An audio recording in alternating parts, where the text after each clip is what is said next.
Quelque chose là-haut modifie sa trajectoire et nous pourrions bien être la cible.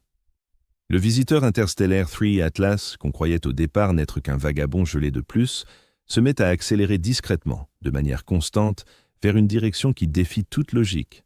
D'après plusieurs analyses indépendantes inspirées du rapport d'avis sur une accélération non gravitationnelle près du périhélie, si cette poussée persiste pendant seulement 50 jours, elle pourrait modifier sa vitesse de 86 ms, suffisant pour s'aligner sur la Terre le 19 décembre 2025.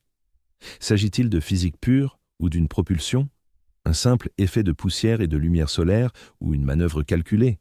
Et en parallèle de ce mouvement, on détecte un signal à 1,4 GHz. Des impulsions faibles, rythmées, presque mathématiques, qui résonnent dans le vide spatial comme une réponse. Serait-ce une forme de coordination?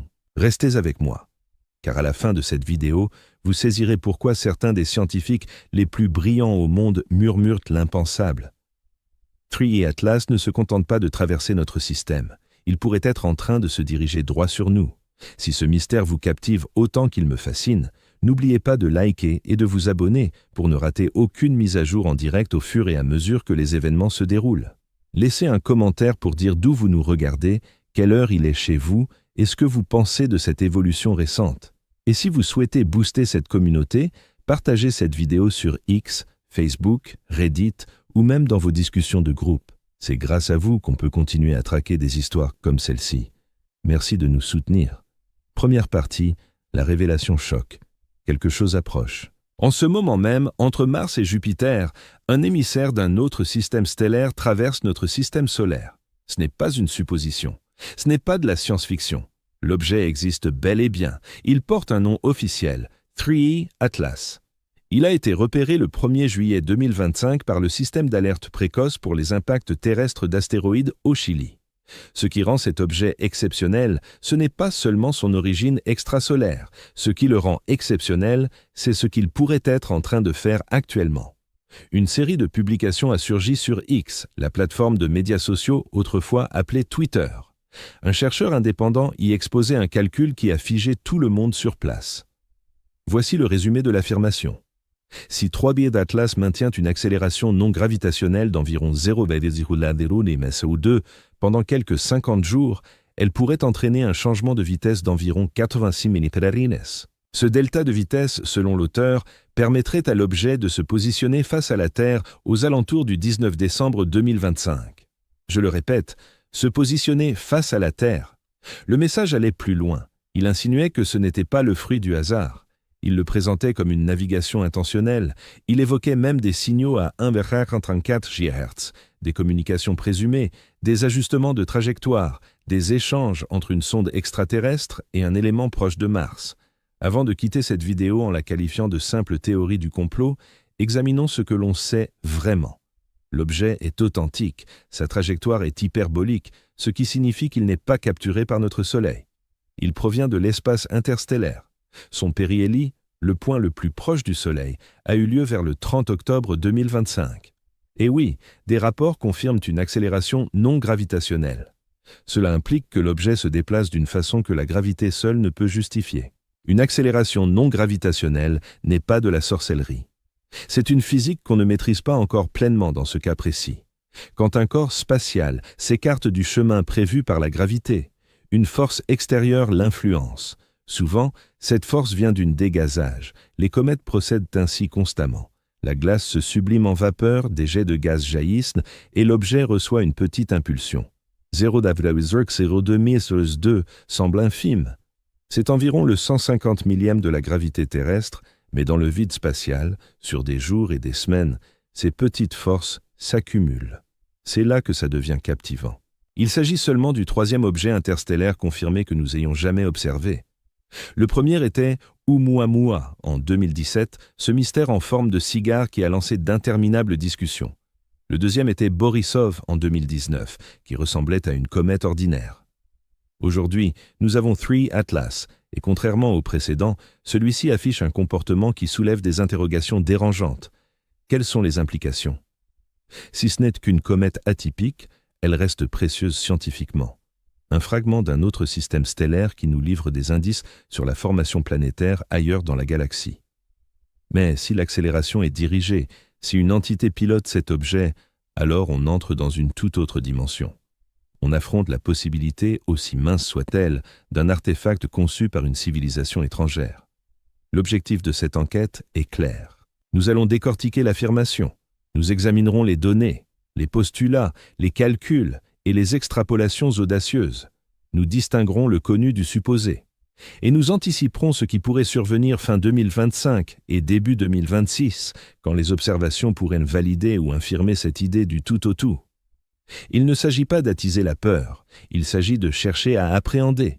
Il est essentiel de démêler ce qui est authentique, ce qui relève du possible et ce qui n'est que du bruit parasite. La réalité, c'est que l'espace regorge de phénomènes qu'on n'a pas encore saisis pleinement. De temps à autre, un événement surgit qui met à l'épreuve nos théories établies. 3i, Atlas, pourrait en faire partie, ou bien s'agir simplement d'une comète interstellaire ordinaire qui libère des gaz de manière inhabituelle à nos yeux. À la fin de ce documentaire, une interrogation vous taraudera l'esprit. Comète naturelle, sonde extraterrestre ou un entre-deux? Vous disposerez des éléments pour forger votre propre avis. Vous maîtriserez les bases scientifiques, les calculs mathématiques, les opérations d'observation, ainsi que les retombées plus larges. Et vous saurez sur quoi veiller dans les mois à venir. Cette enquête se déploie en 3 actes distincts. Le premier acte exposera l'affirmation et les preuves recueillies. Nous examinerons ce qu'est vraiment 3i, Atlas, ce que révèlent les mesures et les postulats qui sous-tendent le scénario d'une interception terrestre. Le deuxième acte plongera dans les hypothèses plus audacieuses, les débats enflammés, les interprétations naturelles face aux exotiques et les récits viraux sur les réseaux sociaux qui ont gonflé cette affaire. Le troisième acte élargira le champ aux avancées récentes en sciences spatiales, en intelligence artificielle et en radioastronomie, reliant 3i Atlas aux frontières de la recherche. Enfin, nous conclurons sur les perspectives futures et ce qu'il faut surveiller. Une précision avant de poursuivre. L'univers se moque de notre quiétude. Il se fiche que nous soyons préparés à ces révélations.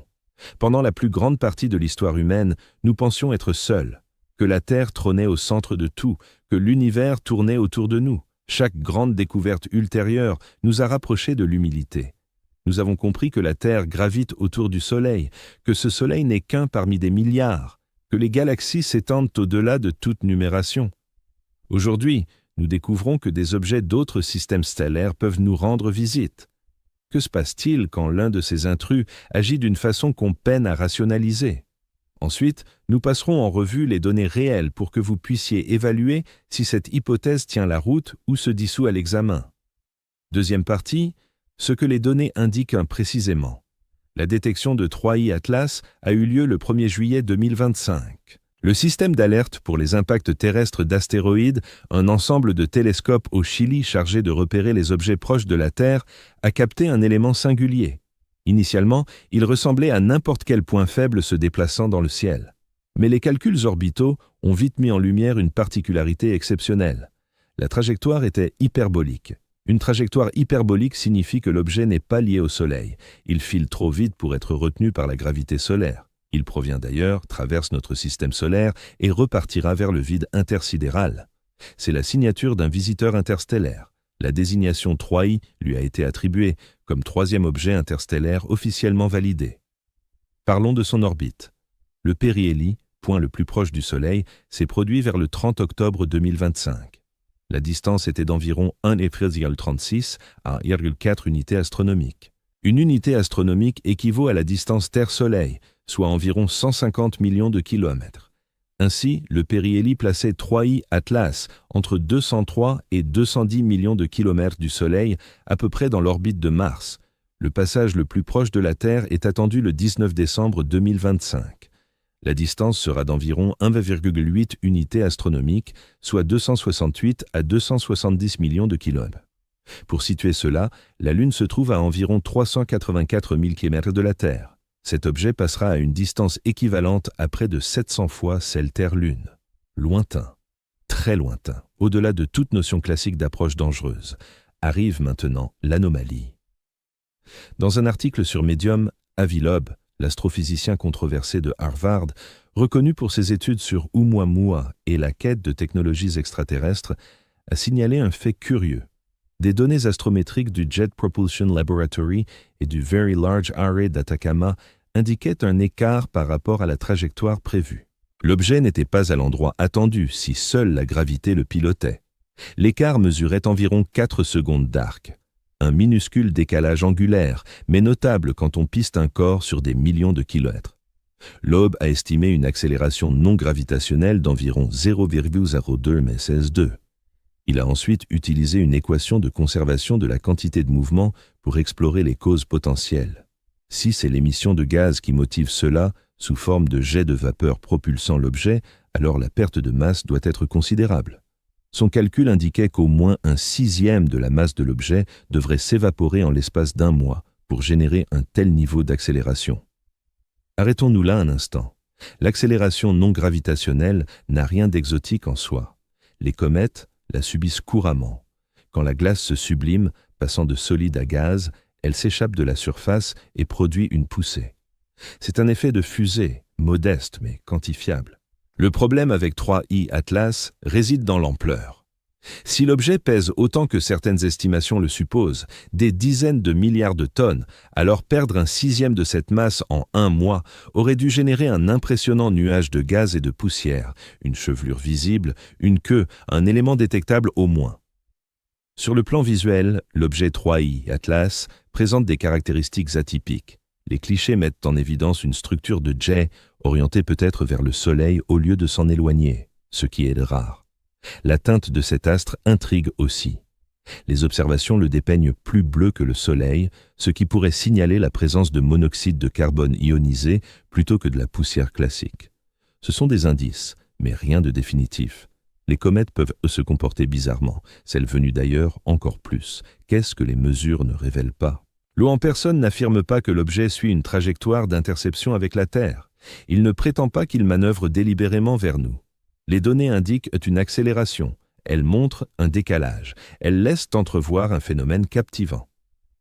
Le saut vers une interception terrestre et un pilotage intentionnel provient d'une autre source. Il découle d'un billet sur les réseaux sociaux qui a pris les chiffres de l'eau pour effectuer un calcul. Voici la nuance essentielle. Les observations sont fascinantes, mais pas incompréhensibles. Un objet interstellaire hyperbolique avec un dégazage et une structure de jet compatible avec la physique établie. C'est inhabituel, certes, mais pas invraisemblable. La véritable interrogation porte sur le fait de savoir si les données étaient l'hypothèse audacieuse selon laquelle 3I Atlas modifie activement sa route vers la Terre, ou si quelqu'un a enrichi des faits réels d'hypothèses superflues pour aboutir à une conclusion spectaculaire. Pour l'instant, nous disposons d'un objet interstellaire authentifié et vérifié, d'une orbite qui le rapproche relativement de la Terre, mais reste à une distance considérable, d'une accélération non gravitationnelle attribuable au dégazage ou à autre chose, et d'un calcul démontrant mathématiquement comment une impulsion modeste et soutenue pendant 50 jours pourrait entraîner un changement de vitesse notable. Cela suffit-il à affirmer que l'objet s'aligne sur la Terre ?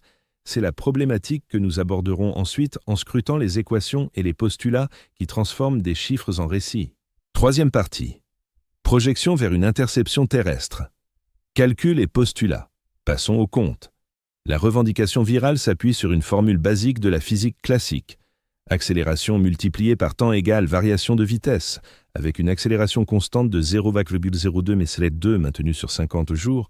Quelle est la modification de vélocité ? 50 jours représentent 4320 000 secondes, multiplié par 0,02 ms+2, soit 2 x 10 5 ms2, et vous obtenez environ 86,4 ms. Voilà le delta FIF, la différence de vitesse. Les opérations arithmétiques sont justes, nul ne conteste le calcul pur. Parlons maintenant du déplacement. Une accélération constante sur une durée n'altère pas seulement la vitesse, elle modifie aussi la position. Le déplacement sous accélération constante s'exprime par 1,2 accélération x temps 2. Insérez les valeurs 1,2 bec 2 10 5 ms2 et 4,32 106 2, et cela donne approximativement 1,587 108 mètres, soit 187 000 km, à peu près la moitié de la distance Terre-Lune. Les chiffres ne sont donc pas anodins. Une poussée faible mais persistante sur 50 jours pourrait dévier la trajectoire d'un objet de plusieurs centaines de milliers de kilomètres. Dans le domaine de la mécanique orbitale, c'est substantiel. Cela pourrait influencer le lieu et le moment où un corps franchit un plan donné. Cela pourrait ajuster une distance de survol. Théoriquement, cela pourrait transformer un passage lointain en un rapprochement plus serré. Mais c'est là que les hypothèses s'accumulent. Le modèle postule que l'accélération se maintient sans interruption pendant 50 jours. Est-ce le cas? On l'ignore. Cette accélération a été relevée à un instant précis, proche du périhélie. Sa durée, semaines ou mois, reste incertaine. Le dégazage fluctue généralement avec la proximité du Soleil. À mesure que l'objet s'éloigne du périhélie, le chauffage solaire diminue, tout comme le rythme de sublimation. La propulsion pourrait s'atténuer ou cesser complètement. Le modèle suppose également que l'accélération s'exerce dans la direction idéale. L'orientation compte autant que l'intensité. Si la force est latérale par rapport à l'orbite terrestre, elle pourrait incliner le plan orbital sans modifier sensiblement la distance minimale. Si elle est prograde, accélérant l'objet, elle altère l'heure d'arrivée. Si rétrograde, le ralentissant, idem. Si radiale, repoussant vers ou contre le Soleil, elle impacte le demi-grand axe et l'excentricité. Sans précision sur la vecteur de l'accélération, intégrer le changement de vitesse dans une prévision de trajectoire relève de la conjecture. Le moment est un autre postulat crucial. L'objet doit exercer la poussée au timing parfait et dans l'axe adéquat pour que la trajectoire résultante croise l'orbite terrestre pile quand la planète y est. La Terre file à environ 30 km/s autour du Soleil.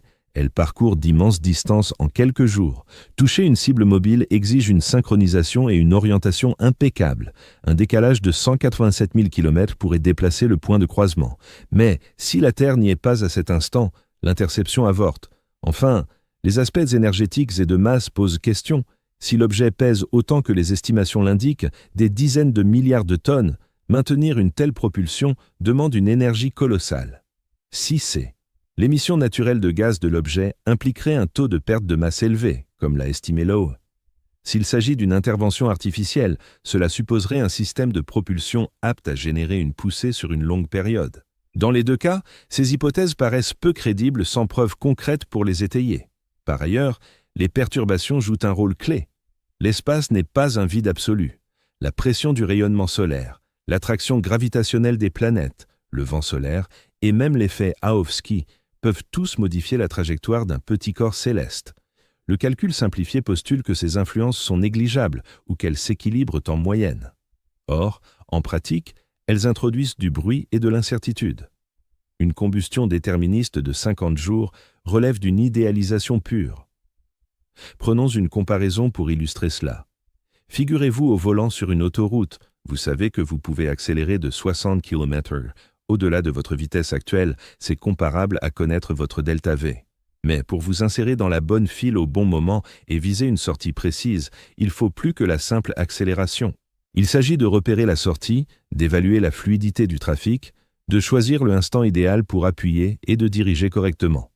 L'arithmétique du changement de vitesse est une chose, la géométrie et le timing de la mécanique orbitale en sont une autre. L'extrapolation issue des réseaux sociaux présume que l'accélération s'exerçait dans une orientation favorable pour un alignement avec la Terre. Rien ne le confirme pourtant. Les données indiquent une certaine accélération sans préciser son vecteur par rapport à l'orbite terrestre. L'affirmation ajoute « Cette accélération est intentionnelle et vise la Terre ». Il s'agit d'une interprétation superposée aux faits, non extraite d'eux-mêmes. Voici ce que nous tenons pour sûr face à ce qui est supposé. Nous savons qu'une accélération non gravitationnelle existe. Nous savons qu'elle est faible, mais détectable. Nous savons que l'orbite de l'objet le rapproche relativement de la Terre en décembre. Nous supposons que cette accélération perdure pendant 50 jours. Nous supposons qu'elle est orientée correctement. Nous supposons que le timing coïncide. Nous supposons qu'aucun autre facteur n'intervient et nous déduisons de tout cela une manœuvre délibérée vers la Terre. Chacune de ces suppositions forme un maillon de la chaîne. Si l'un cède, l'ensemble de l'hypothèse s'effondre. La question ne porte pas sur la justesse des calculs mathématiques, ils le sont. Elle concerne plutôt l'adéquation du monde réel avec ces postulats. Ensuite, examinons la trajectoire réelle et la distance de passage pour vérifier si un ajustement de 86 mph pourrait transformer un survol à 270 millions de kilomètres en menace plus grave. Quatrième partie, trajectoire de l'objet et distance minimale. Les chiffres officiels sont limpides. Selon la NASA et l'Agence spatiale européenne, 3I Atlas frôlera la Terre à une distance d'environ 1,88 unités astronomiques le 19 décembre 2025. Cela équivaut à 268 ou 270 millions de kilomètres. Pour vous donner une idée d'échelle, Une unité astronomique correspond à la distance moyenne Terre-Soleil, soit environ 150 millions de kilomètres. Ainsi, 1,80 UA signifie que l'objet se trouvera presque au double de cette distance à son point le plus proche. Ce n'est pas une proximité. Loin s'en faut, selon les critères de défense planétaire. Un objet est jugé potentiellement dangereux s'il s'approche à moins de 0,05 UA de la Terre, soit environ 7,5 millions de kilomètres. 3I Atlas passera à plus de 30 fois cette limite. La NASA et l'ESA ont toutes deux affirmé sans ambiguïté que l'objet ne présente aucun risque pour la Terre. Comment fonctionne donc la distance de passage en mécanique orbitale? Lorsqu'un objet approche sur une trajectoire hyperbolique, son chemin dépend de sa vitesse, de sa direction et des influences gravitationnelles qu'il subit. La distance minimale est fondamentalement le point d'approche le plus serré, calculé par rapport à la position terrestre à un moment donné. Pour 3I Atlas, cette estimation donne 1,88 UA le 19 décembre. Abordons maintenant la question essentielle. Un changement de vitesse de 86 mètres pourrait-il modifier significativement cette distance? La réponse est oui et non, selon le contexte. Oui, en théorie, un delta vide de 86 mètres appliqué sur 50 jours pourrait dévier la trajectoire de l'objet de centaines de milliers de kilomètres. Comme nous l'avons vu précédemment, le déplacement pourrait avoisiner 187 000 kilomètres. Ce n'est pas anodin. En mécanique orbitale, des variations minimes de vitesse peuvent engendrer des écarts positionnels importants sur la durée, surtout si elles interviennent tôt dans le parcours. Mais non, transformer un passage à 270 millions de kilomètres en collision avec la Terre exigerait bien plus que 86 mètres, à moins d'une conjonction exceptionnelle de vecteurs et de moments. L'objet file à environ 60 km/s, soit 60 000 mètres. 86 mètres représente moins de 0,15% de sa vitesse totale.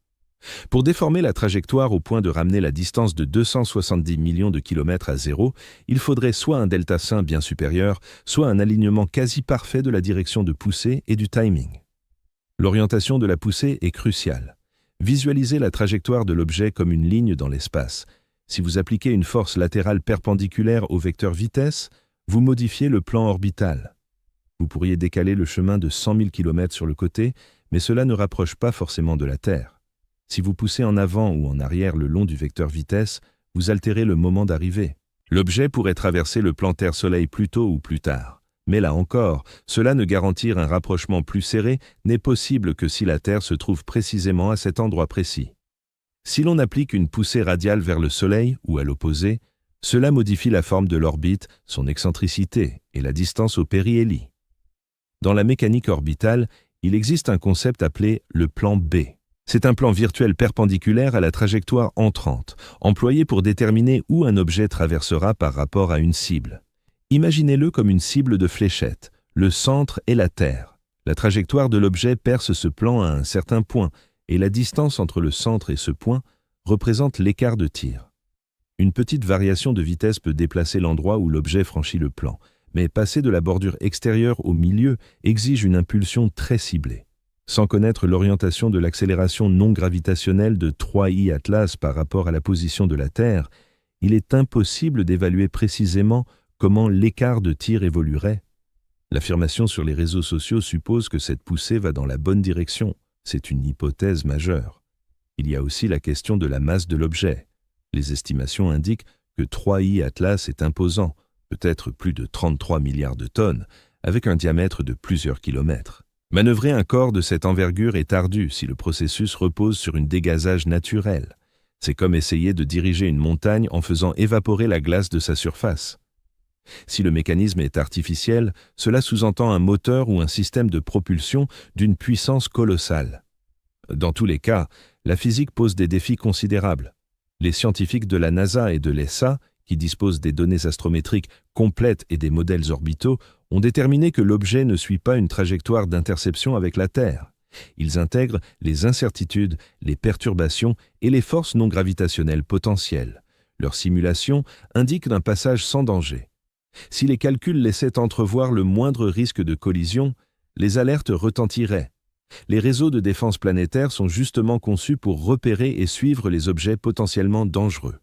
3I Atlas n'apparaît pas sur leur liste de menaces. En résumé, la vérification de l'écart de tir repose sur ces éléments. La géométrie et le calendrier rendent un scénario d'impact avec la Terre hautement improbable à ce stade.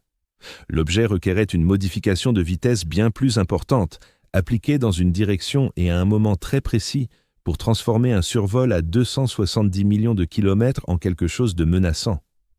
Les chiffres peuvent pas sembler inquiétants si l'on se focalise uniquement sur le delta-vite arithmétique, mais l'ensemble, mécanique orbitale, chronologie, écart de tir, désigne un passage éloigné. Cela n'enlève rien à l'intérêt de l'objet, loin de là. Son accélération non gravitationnelle, ses caractéristiques inhabituelles et le simple fait qu'il s'agisse d'un visiteur interstellaire en font un sujet scientifiquement précieux. Mais le scénario d'interception terrestre, l'idée qu'il s'aligne sur nous, reste hypothétique. Ensuite, nous examinerons la campagne d'observation qui s'intensifie actuellement, les télescopes braqués sur 3i Atlas et les prévisions vérifiables qui révéleront bientôt s'il s'agit d'une comète, d'une sonde ou d'autre chose. Partie 5. Campagne d'observation et prévisions testables. Les prochains mois sont décisifs. D'ici début 2026, 3i Atlas fera l'objet d'un examen approfondi. Des télescopes terrestres et spatiaux du monde entier le suivent déjà. Le passage au périhélie a eu lieu vers le 30 octobre 2025, quand l'objet était au plus près du Soleil. À présent, il file vers l'extérieur, en route pour son rapprochement avec la Terre le 19 décembre. C'est la période d'observation idéale, et elle ne durera pas indéfiniment. Une fois passé la Terre et enfoncé dans le système solaire externe, l'objet s'estompera de la vue. Les principaux instruments mobilisés dans cette opération comptent parmi les plus avancés jamais construits par l'humanité. Le télescope spatial Hubble fournit des images haute résolution en visible et en ultraviolet. Le télescope spatial James Webb, avec ses capacités infrarouges, peut capter des signatures thermiques et analyser la composition de tout gaz ou poussière environnant l'objet. Des observatoires au sol, tels que le Very Large Telescope au Chili et l'observatoire Keck à Hawaï, participent également. Les radiotélescopes guettent toute émission anormale. Et plus près, les orbiteurs martiens pourraient l'apercevoir lors de son passage relativement proche de la planète rouge. Il y a aussi une coïncidence remarquable. Le 4 novembre 2025, la sonde JUICE de l'Agence spatiale européenne, dédiée aux lunes glacées de Jupiter, passera à environ 64 millions de kilomètres de 3i Atlas. Ce n'est pas assez pour un survol dédié, mais les instruments de JUICE pourraient collecter des données à cette distance. Chaque détail compte. Avilob et d'autres experts ont formulé des prévisions vérifiables. Celles-ci dépendent de l'origine de l'accélération non gravitationnelle, dégazage naturel ou autre. Si c'est du dégazage, la perte de masse devrait être importante. Le calcul de Loeb estimait au moins un 16e de la masse de l'objet évaporé sur environ un mois. Cela devrait générer un immense nuage de gaz et de poussière. Est-ce une coma visible, probablement une queue s'étirant derrière l'objet alors que le vent solaire repousse les particules. Ainsi, la première prévision est claire. Si l'accélération est d'origine naturelle, les télescopes devraient repérer un vaste enveloppe de gaz et de poussière. La spectroscopie révélerait la présence de composés volatiles tels que l'eau, le monoxyde de carbone, le dioxyde de carbone ou le méthane.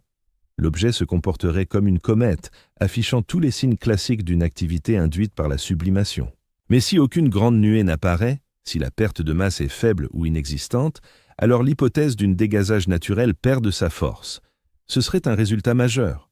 Cela signifierait que l'accélération provient d'autre chose, d'un mécanisme qui n'exige pas l'éjection de grandes quantités de matière. C'est à ce moment que les explications non naturelles ou technologiques commencent à sembler plus crédibles. Les mesures à surveiller incluent les résidus astrométriques, les écarts entre la position réelle de l'objet et celle prévue par un modèle purement gravitationnel. Ces écarts indiquent l'ampleur et l'orientation de toute force non gravitationnelle. Dans les semaines à venir, à mesure que les observations s'accumulent, les astronomes affineront l'orbite et évalueront l'accélération avec plus de précision. La spectroscopie reste un outil essentiel. En décomposant la lumière de l'objet en ses longueurs d'onde constitutives, les scientifiques peuvent identifier les molécules et atomes présents. 3 Atlas a déjà été remarqué pour sa couleur inhabituelle, qualifiée de plus bleue que celle du Soleil. Cela pourrait signaler du monoxyde de carbone ionisé, une marque de certains types de comètes, ou bien autre chose.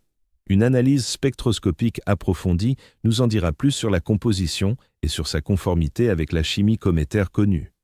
L'imagerie joue aussi un rôle crucial.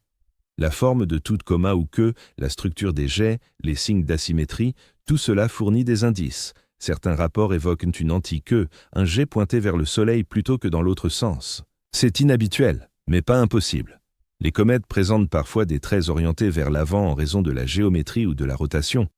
Des images à haute résolution préciseront si ce que nous observons cadre avec des processus naturels. Ensuite, il y a l'astronomie radio. Les publications sur les réseaux sociaux affirment que l'objet émettait des signaux à 1,4 GHz, soi-disant des communications ou des corrections de trajectoire. Cela reste totalement invérifié, mais les radiotélescopes écouteront quand même. Si des émissions inhabituelles surgissent, que ce soit à 1,4 GHz ou à une autre fréquence, elles seront captées et examinées. Les signaux radio d'une comète sont rares mais envisageables, souvent liés à des interactions avec le plasma. Un signal fort et structuré changerait la donne. Cette campagne d'observation fait face à des obstacles. Le timing et la géométrie comptent près du périhélie. L'objet était proche du Soleil dans le ciel, rendant les observations ardues sans être ébloui par l'éclat solaire. Désormais, en s'éloignant du Soleil vers la Terre, sa visibilité s'améliore. Mais fin décembre, après le passage rapproché, il commencera à s'estomper en s'éloignant à la fois du Soleil et de la Terre. La fenêtre d'opportunité est étroite. La météo, la disponibilité des télescopes, les financements et la coordination interviennent tous. Pas tous les instruments peuvent scruter chaque nuit. Les données doivent être traitées, analysées, validées par les pairs et publiées. La science avance plus lentement que les rumeurs en ligne. Les allégations se propagent en heures, mais les observations requièrent des semaines ou des mois pour être confirmées ou infirmées. Pourtant, c'est une période exaltante. Nous observons en direct un visiteur d'un autre système stellaire. Les mêmes télescopes qui scrutent des exoplanètes lointaines ou sondent la chimie d'atmosphères extraterrestres se tournent maintenant vers un intrus dans notre voisinage. C'est une rencontre rare entre chance et technologie. Au début de 2026, nous devrions avoir des réponses. Si 3A Atlas agit comme une comète avec un dégazage massif, une coma, une queue et des signatures spectroscopiques de volatiles, l'explication naturelle tient la route. L'accélération non gravitationnelle n'était qu'une comète en train de se comporter comme telle, peut-être plus spectaculaire que d'habitude en raison de son origine interstellaire et de sa composition. Mais si les données révèlent une perte de masse minimale, aucune nuée notable, et que l'accélération persiste ou montre une direction incompatible avec les jets, alors nous tenons un mystère. Pas une catastrophe, mais un casse-tête scientifique qui ne cadre pas avec nos modèles actuels. C'est là que le débat change. C'est là que les hypothèses exotiques, celles que nous aborderons ensuite, passent du statut de conjecture oisive à celui de piste sérieuse à explorer. La suite de cette enquête plonge dans le débat naturel contre non naturel, le rôle des réseaux sociaux dans l'amplification des affirmations et ce que cela impliquerait si 3 Atlas s'avérait être autre chose qu'une comète. Partie 6. Accélération non gravitationnelle, explication naturelle. Les comètes sont des boules de neige sales, du moins, c'est la simplification que l'on enseigne en astronomie de base. Le noyau d'une comète est un mélange de glace, de roches et de composés organiques. Quand elle s'approche du Soleil, le rayonnement solaire. La chaleur du rayonnement solaire réchauffe la surface de la comète, provoquant la sublimation des glaces qui passent directement de l'état solide à gazeux sans traverser la phase liquide. Ce gaz qui s'échappe emporte avec lui des particules de poussière, formant un nuage dénommé coma, et fréquemment une queue qui s'étire à l'opposé du Soleil. Ce dégazage ne se contente pas de produire un spectacle visuel, il génère aussi une propulsion. Les molécules gazeuses transportent une quantité de mouvement. En quittant le noyau, elles exercent une poussée rétrograde sur la comète elle-même, à l'image d'un ballon qui fuit et file à travers une pièce. L'effet reste modeste, mais quantifiable. On le désigne sous le nom de force non gravitationnelle et les astronomes l'observent et le modélisent depuis des décennies. Ainsi, lorsqu'AVI signale une accélération non gravitationnelle de 0,02 mm SAO2 pour 3I Atlas, l'hypothèse initiale pointe vers le dégazage. C'est l'explication par défaut, la plus logique. Cependant, les précisions sont essentielles. Lowe a utilisé une équation de conservation de la quantité de mouvement pour évaluer la perte de masse nécessaire afin d'expliquer cette accélération. La formule est simple. La force agissant sur la comète équivaut au taux de perte de masse multiplié par la vitesse du gaz éjecté. La force égale la masse fois l'accélération. On peut donc la réorganiser pour calculer le débit de perte de masse. Si la vitesse d'éjection atteint quelques centaines de mètres par seconde, valeur typique pour les jets cométaires, et que l'accélération est de 0,0 mm/2, il est possible de déterminer la rapidité à laquelle la comète perd de la masse. Le résultat est impressionnant. Si 3I Atlas possède une masse d'environ 30 milliards de tonnes, les calculs indiquent qu'il devrait perdre près de 5 milliards de tonnes par mois pour maintenir cette accélération. Cela représente environ 1/6 de sa masse totale en 30 jours. Sur quelques mois, la comète vaporiserait une portion considérable d'elle-même. Une telle perte de masse est considérable. Elle devrait être observable. Les astronomes devraient détecter un coma imposant, un vaste nuage de gaz et de poussière entourant le noyau. La queue devrait être bien visible. La spectroscopie devrait mettre en évidence une abondance de composés volatiles. Or, les observations actuelles révèlent quelque chose de plus nuancé.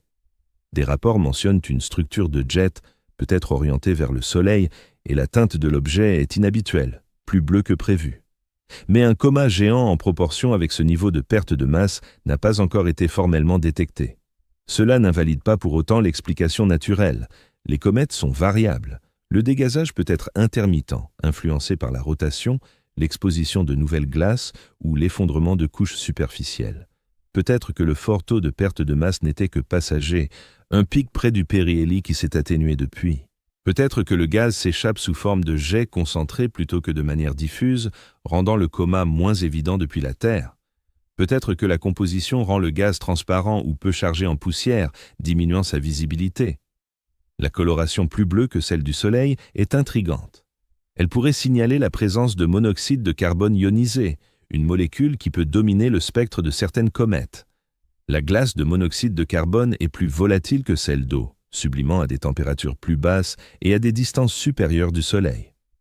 Une comète interstellaire pourrait présenter une composition différente des comètes du système solaire, plus riche en monoxyde de carbone ou en autres glaces exotiques formées dans un environnement stellaire distinct. Certaines images suggèrent ce qui pourrait être une antiqueux, une structure pointant vers le Soleil au lieu de s'en éloigner. Cela est rare, mais pas impossible.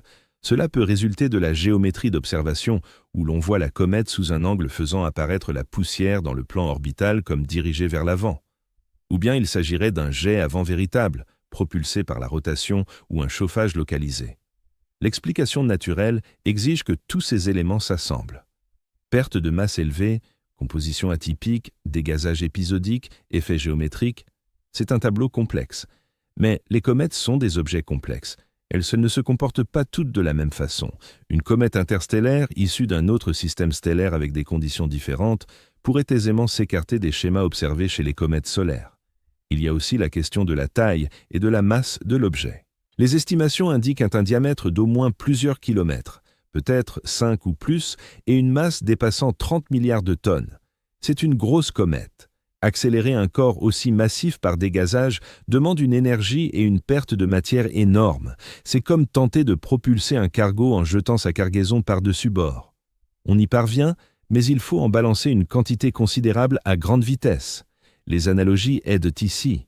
Imaginez un immense navire porte-conteneurs perdant la moitié de sa charge en un mois pour gagner un peu de vitesse. C'est faisable, mais spectaculaire. On s'attendrait à voir des conteneurs flottant partout, des champs de débris, des traces de la perte. De même, si 3I Atlas perd 1/6 de sa masse en un mois, nous devrions en repérer les signes. Gaz, poussière, une enveloppe luminescente. Qu'est-ce qui validerait l'explication naturelle? La détection d'un coma important conforme au taux de perte de masse prévu. Une spectroscopie confirmant la présence d'eau, de monoxyde de carbone, de dioxyde de carbone ou d'autres volatiles en quantité attendue. Des images révélant une structure cométaire classique, peut-être plusieurs jets, et surtout l'accélération.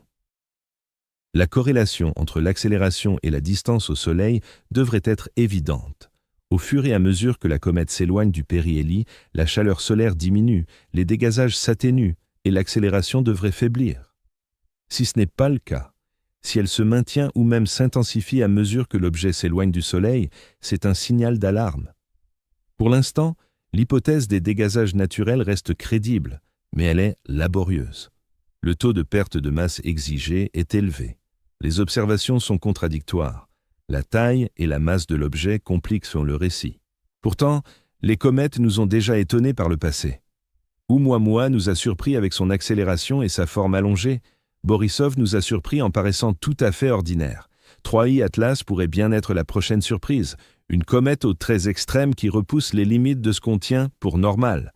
Ou peut-être autre chose du tout. C'est ce qu'on examine ensuite, les hypothèses technologiques exotiques qui flirtent avec la spéculation et la science. Partie 7. Accélération non gravitationnelle. Hypothèse technologique exotique. Et si l'accélération n'était pas naturelle? Et si 3i Atlas n'était pas qu'une comète qui fait du comète? Et si c'était un engin fabriqué, un objet lancé, conçu? Avi et ses collaborateurs ont publié un article intitulé « Quote, vad är det la purode ?» Ce n'est pas une blague, c'est une enquête scientifique sérieuse, ancrée dans ce qu'on peut ou non exclure. Le papier explore l'idée que l'objet soit un artefact technologique, peut-être une sonde d'une autre civilisation. Pourquoi proposer ça? Plusieurs éléments se rejoignent. D'abord, l'accélération non gravitationnelle. Si ce n'est pas dû au dégazage, ou si l'explication par dégazage paraît forcée à cause du taux de perte de masse requis, alors il faut chercher d'autres mécanismes. Ensuite, les estimations de taille et de masse. Un gros objet massif qui subit une accélération mesurable implique un transfert important d'énergie et de quantité de mouvement.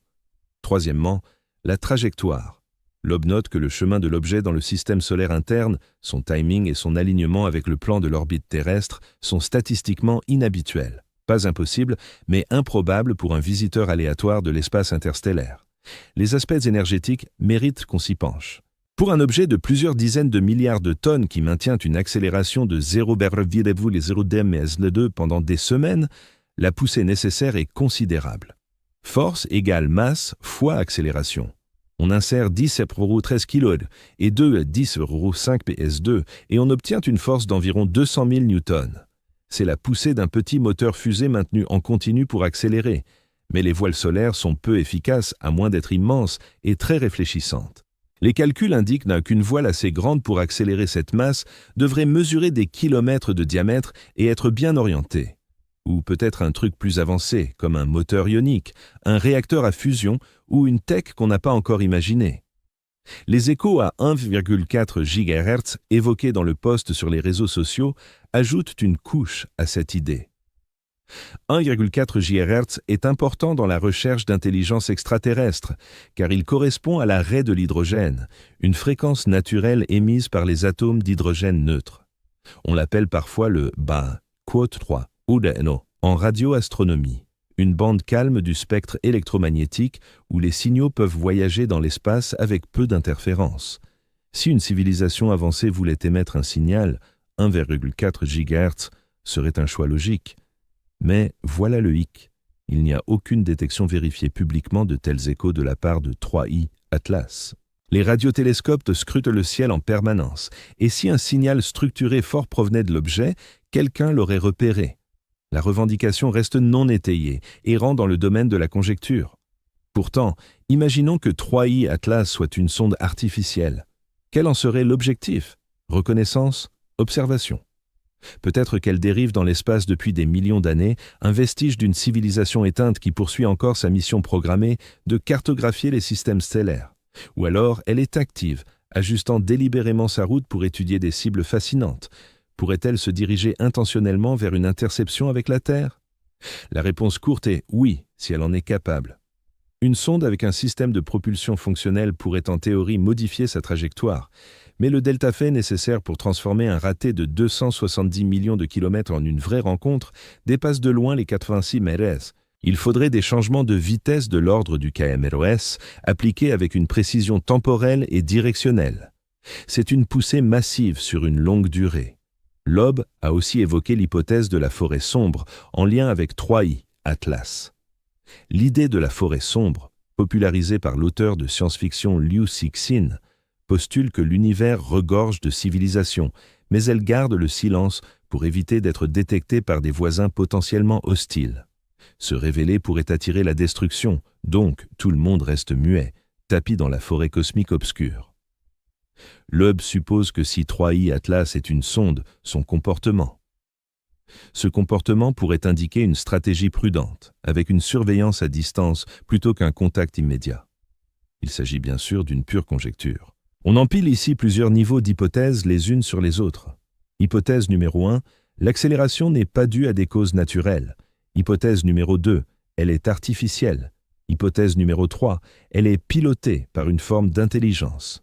Hypothèse numéro 4, cette intelligence adopte une démarche mesurée ou délibérée vis-à-vis de la Terre. Chacune de ces suppositions affaiblit la crédibilité de l'ensemble du scénario. Qu'est-ce qui pourrait servir de preuve irréfutable d'une origine technologique? Plusieurs éléments me viennent à l'esprit. Des émissions radio inattendues, en particulier des signaux organisés portant une charge informative. Des traces de propulsion durable, c'est-à-dire une accélération continue sans perte de masse associée ni éjection de gaz. Une perte de masse minimale malgré une forte accélération, ce qui défierait les lois de la propulsion à réaction classique, sauf si une source d'énergie externe intervient. Des surfaces hautement réfléchissantes, évoquant des matériaux fabriqués plutôt que de la roche ou de la glace brute. Des modifications d'orientation impossibles à expliquer par une simple rotation chaotique. Si les observations repèrent l'un de ces indices, le débat bascule instantanément. L'idée exotique cesse d'être une lubie marginale pour devenir une piste sérieuse, appelant à une enquête approfondie. Mais en l'absence de tels marqueurs, si l'objet se comporte comme une comète étrange mais naturelle, l'hypothèse technologique recule dans l'ombre. Les enjeux sont colossaux. Si le scénario d'une sonde se vérifiait, cela prouverait que nous ne sommes pas seuls. Cela signifierait qu'une autre civilisation a atteint un stade technologique permettant d'envoyer des engins à travers l'espace intersidéral. Cela soulèverait des interrogations sur ses motivations, sa durée de vie, son destin. Sont-ils encore actifs? Ont-ils lancé une seule sonde ou des milliers? Est-ce que 3i Atlas date de loin ou est-il récent? Cependant, des enjeux élevés ne rendent pas une hypothèse valide. Les affirmations extraordinaires exigent des preuves extraordinaires. Et pour l'instant, les données restent au mieux équivoques.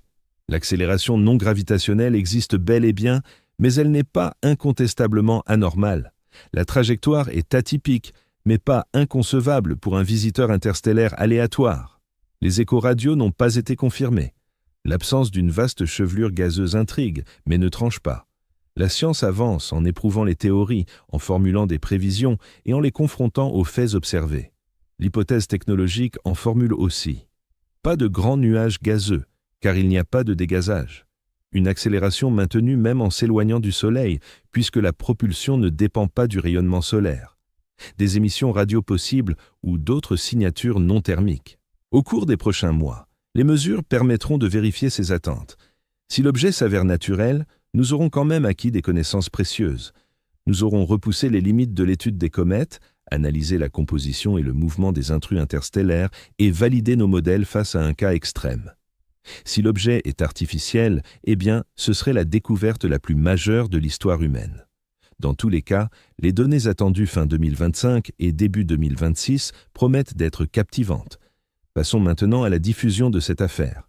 Comment les réseaux sociaux ont transformé des faits scientifiques en un récit d'interception extraterrestre et de complot. Partie 8, le récit sur les réseaux sociaux et l'angle conspirationniste. Les publications ont surgi sur X à la mi-octobre 2025. Un chercheur indépendant, sans lien avec une institution majeure, a exposé une batterie d'affirmations. L'essentiel était clair, 3i Atlas accélère. Si cette accélération de 0,0 de Message 2 se poursuit pendant 50 jours, elle générera un gain de vitesse de 86,7 ms. Cette variation, appliquée dans la bonne direction au bon moment, pourrait aligner l'objet sur la Terre le 19 décembre 2025. Puis les allégations se sont intensifiées. Le chercheur a insinué que l'accélération n'était pas aléatoire. Elle était voulue. L'objet manœuvrait, rectifiait sa trajectoire, se dirigeait sciemment vers la Terre. On a évoqué des signaux à 1,4 GHz captés près de Mars, prétendument des échanges, des poignées de main entre l'objet et une autre entité. Le récit a glissé d'une anomalie scientifique intrigante à une sonde alien qui nous vise. Déconstruisons cela étape par étape. Les données factuelles concernant l'accélération sont authentiques. Avib l'a rapporté. Elles reposent sur des mesures astrométriques issues de sources fiables. Le calcul, indiquant que 0,2 Message multiplié par 50 jours donne 86 ms, est exact aussi, de la physique élémentaire. Pas d'erreur là-dedans. Mais ensuite interviennent les présupposés. La supposition que l'accélération dure précisément 50 jours, la supposition qu'elle pointe vers la Terre, la supposition que le calendrier coïncide pile avec la position orbitale de notre planète. Rien de tout cela n'est établi. Ce sont des projections, des estimations fondées sur des informations partielles. L'interprétation, affirmant que l'objet s'aligne sur la Terre, marque le passage des faits à la fiction. S'aligner suppose une intention. Cela suppose que l'objet se pilote volontairement vers notre monde. Aucune preuve ne le soutient. La suppose, jusqu'à 270 millions de kilomètres. Selon la NASA, aucun danger n'est à craindre. La configuration orbitale ne permet pas un scénario de collision, sauf si plusieurs facteurs improbables se conjuguent. Les signaux à 1,4 GHz restent non vérifiés. Aucun observatoire majeur n'a détecté d'émissions radio provenant de 3I Atlas. Si un tel signal existait, les radioastronomes s'y seraient rués. L'absence de validation ne prouve pas que ces impulsions n'ont pas eu lieu, mais elle nous empêche de les considérer comme fiables sans preuves solides.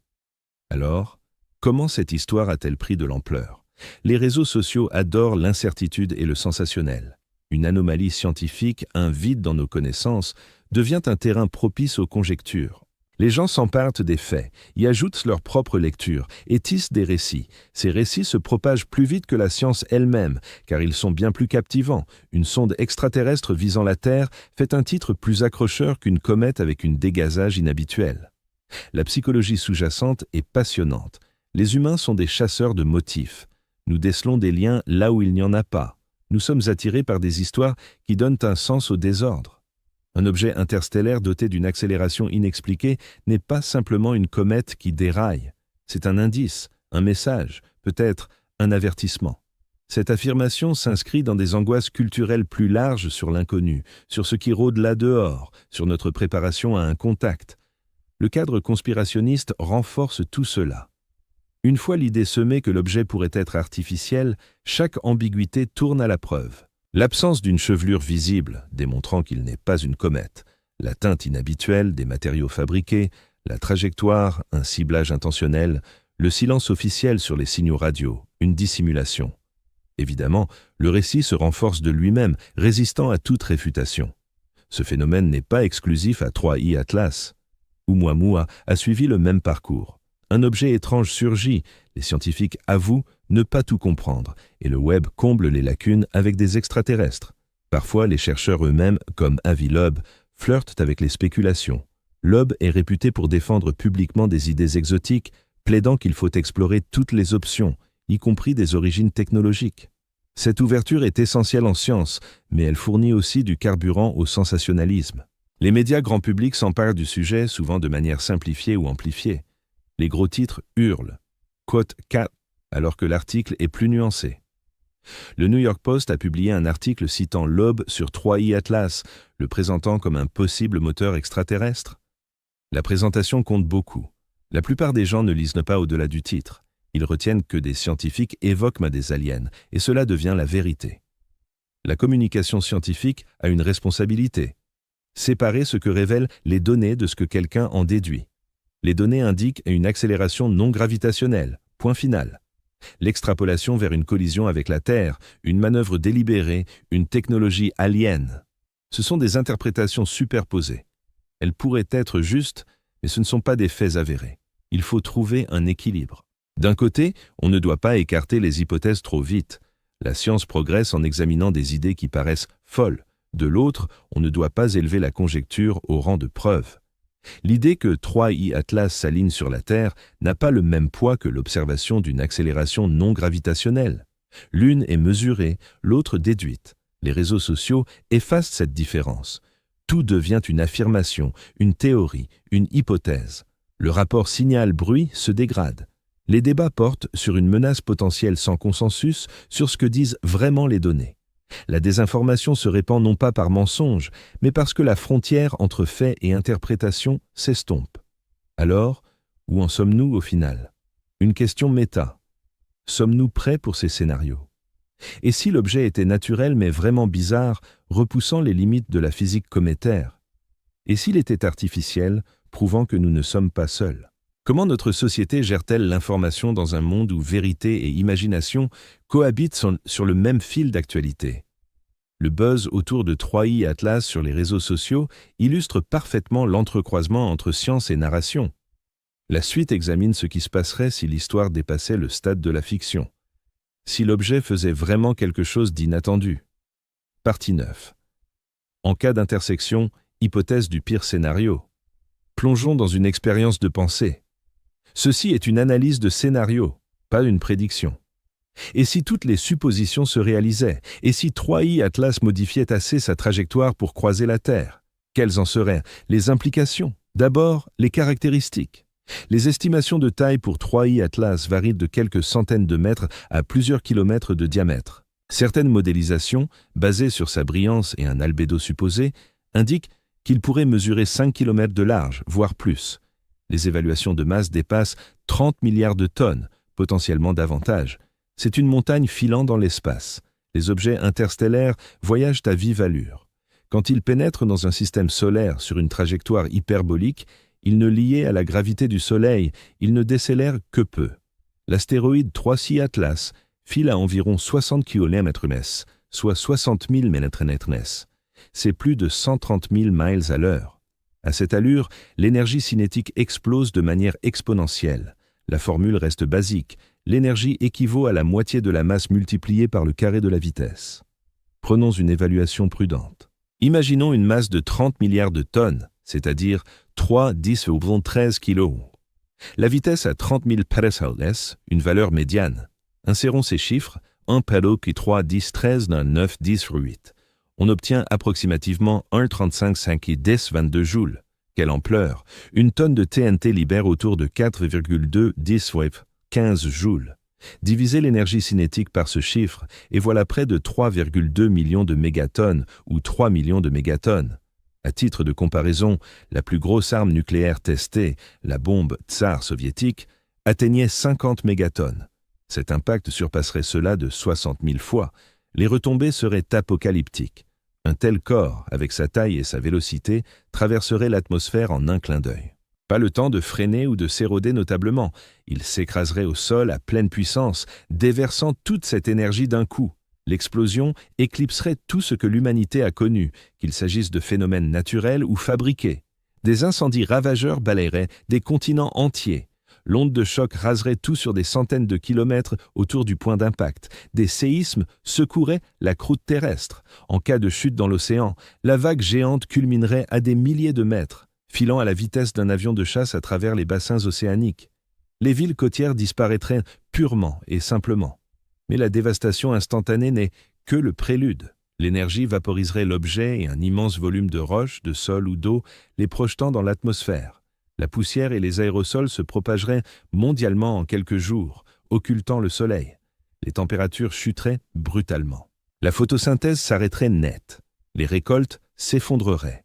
La famine qui suivrait emporterait plus de vie que le choc initial. Il s'agirait d'un événement d'extinction, pas forcément total de la vie. La Terre a enduré pire, mais cela rayerait de la carte la plupart des grands animaux, humains compris. On évoque un cas similaire à celui qui a éradiqué les dinosaures il y a 66 millions d'années. Examinons maintenant un scénario plus modéré. Et si 3i Atlas évitait la Terre, mais frôlait de beaucoup plus près que les 1,8 unités astronomiques prévues? Disons à quelques dizaines de milliers de kilomètres, à peu près la distance des satellites géostationnaires. Qu'adviendrait-il?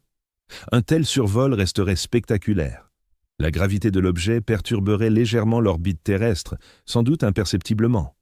La Terre étant bien plus massive, l'impact serait négligeable, mais les interactions électromagnétiques et plasmatiques pourraient réserver des surprises. Si l'objet possède un champ magnétique ou transporte des particules chargées, on pourrait observer des aurores, des interférences radio, voire des pannes passagères pour les satellites. Reste la problématique des débris. Si 3i Atlas émet de la matière par dégazage ou éclatement, un passage rapproché injecterait poussière et particules dans l'atmosphère terrestre. Les pluies de météores s'intensifieraient. Les engins en orbite basse, comme la Station spatiale internationale ou les satellites, risqueraient des collisions. Tout ce qui gravite autour de la Terre exigerait une surveillance accrue. Scientifiquement, un tel rapprochement serait une mine d'or. Les télescopes recueilleraient des données à une résolution inégalée. Le radar cartographierait la surface. La spectroscopie décèlerait la composition en profondeur. Si l'objet s'avérait artificiel, l'épreuve sauterait aux yeux de près. Revenons à la question clé. Quel delta-c faudrait-il vraiment pour transformer cette esquive prévue en collision? La distance manquée est de 270 millions de kilomètres. Pour la combler, il faudrait altérer la trajectoire de façon substantielle. 86 mètres ne suffirait guère, sauf si l'alignement est exceptionnellement propice. Faisons un calcul approximatif. La vitesse de l'objet est de 60 km/s. Un changement de 1% équivaut à 600 mètres. Cela pourrait décaler la distance manquée de quelques millions de kilomètres selon l'orientation et le moment. Pour un écart de 270 millions de kilomètres, il faudrait probablement plusieurs kilomètres s, appliqués sur des semaines ou des mois, dans la direction exacte. Impossible avec 0,0 de CO2 sur 50 jours. Il faudrait une accélération bien plus forte, prolongée, ou initiée bien plus tôt dans le parcours. Les chiffres contredisent un scénario de collision basé sur l'accélération rapportée. Ainsi, les hypothèses les plus sombres effraient. Mais la suite d'hypothèses pour y aboutir est ténue et précaire. L'objet devrait posséder un système de propulsion délivrant une poussée colossale. Il aurait dû commencer à manœuvrer des mois ou des années avant, pas seulement près du périhélie. Il requérait une connaissance précise de la position et de la vitesse de la Terre. Même alors, l'effort énergétique reste colossal. Si l'objet était artificiel et visait la Terre, quelle serait l'intention? Une simple observation paraît la plus logique. Pourquoi lancer une sonde à travers l'espace interstellaire pour la détruire elle et sa cible dans un choc? Un survol semble. Cela fait plus de sens. Approchez-vous suffisamment pour examiner la planète, son atmosphère, sa biosphère, peut-être même ses indices technologiques, puis passer à autre chose. Ou bien, il se pourrait que ce ne soit pas la Terre qui soit visée. Peut-être que la trajectoire est purement fortuite, issue des dynamiques de son système stellaire d'origine. On projette une intention sur du hasard, on discerne des motifs là où il n'y en a pas. Quelles options de surveillance et de défense avons-nous? Pas grand-chose pour l'instant. Les systèmes de défense planétaire, comme le test de redirection d'astéroïdes double de la NASA ou DART, sont conçus pour des objets plus petits et plus lents que nous repérons des années à l'avance. Un intrus interstellaire filant à 60 km/h et détecté seulement quelques mois avant son passage le plus proche dépasse nos capacités actuelles de déviation. Les réseaux d'alerte précoce aident. Si on repère l'objet des années auparavant, on pourrait avoir le temps d'organiser une mission, voire de l'intercepter pour l'étudier. Mais 3D Atlas a été découvert en juillet 2025, à peine quelques mois avant son périhélie et son approche de la Terre. Ce n'est pas suffisant pour lancer une mission de déviation. Ainsi, le scénario catastrophe incite à se préparer, mais il ne reflète pas notre situation présente. En réalité, 3D Atlas ne représente aucune menace d'après tous les calculs orbitaux fiables. La distance de survol est confortable, la trajectoire est bien comprise. Les agences le surveillent, mais elles ne tirent pas la sonnette d'alarme. Ensuite, élargissons le champ pour explorer les implications plus larges des objets interstellaires en matière de défense planétaire et d'étude des systèmes extrasolaires. Partie 10. Implications plus vastes pour les objets interstellaires. Défense planétaire. 3D. Atlas n'est que le troisième objet interstellaire confirmé jamais observé. Le premier était Oumuamua, repéré en octobre 2017. Le second, Borisov, trouvé en août 2019. Avant cela, nous n'avions aucune preuve directe que des objets d'autres systèmes stellaires visitèrent le nôtre. Désormais, nous savons que c'est le cas, et probablement plus fréquemment que nous l'imaginions. L'analyse des objets interstellaires ouvre une fenêtre unique sur l'univers au-delà de notre système solaire. Ce sont des fragments d'autres mondes, des débris de systèmes planétaires à des années-lumière livrés chez nous. En étudiant leur composition, leur structure et leur comportement, nous pouvons en apprendre davantage sur la chimie et les dynamiques de systèmes stellaires que nous ne visiterons jamais. Oumuamua était un mystère dès le départ. Sa forme allongée, sa rotation chancelante et son accélération non gravitationnelle légère ont suscité d'infinis débats. Était-ce une comète, un astéroïde ou autre chose?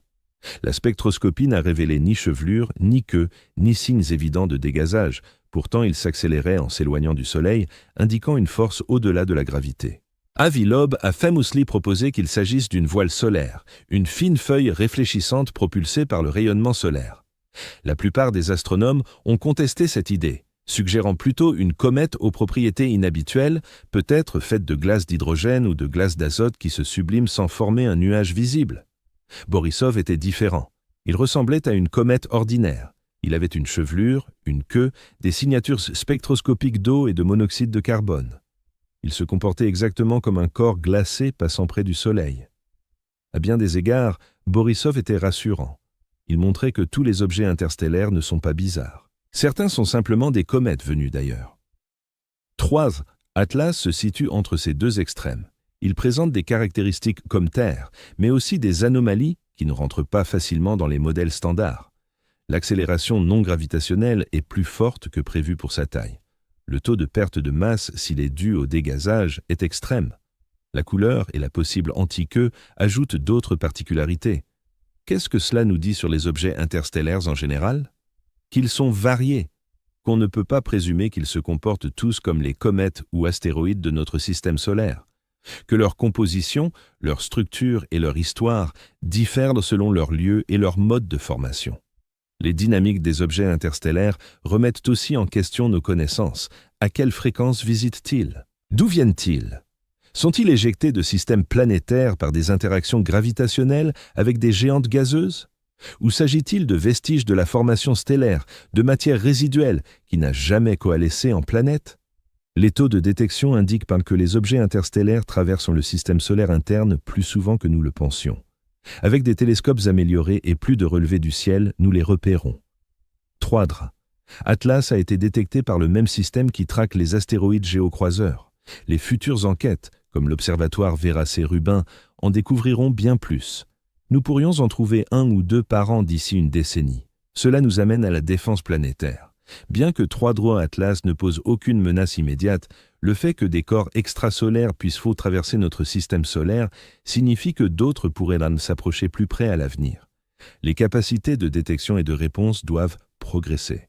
La défense planétaire contre les objets interstellaires est plus ardue que contre ceux du système solaire pour plusieurs raisons.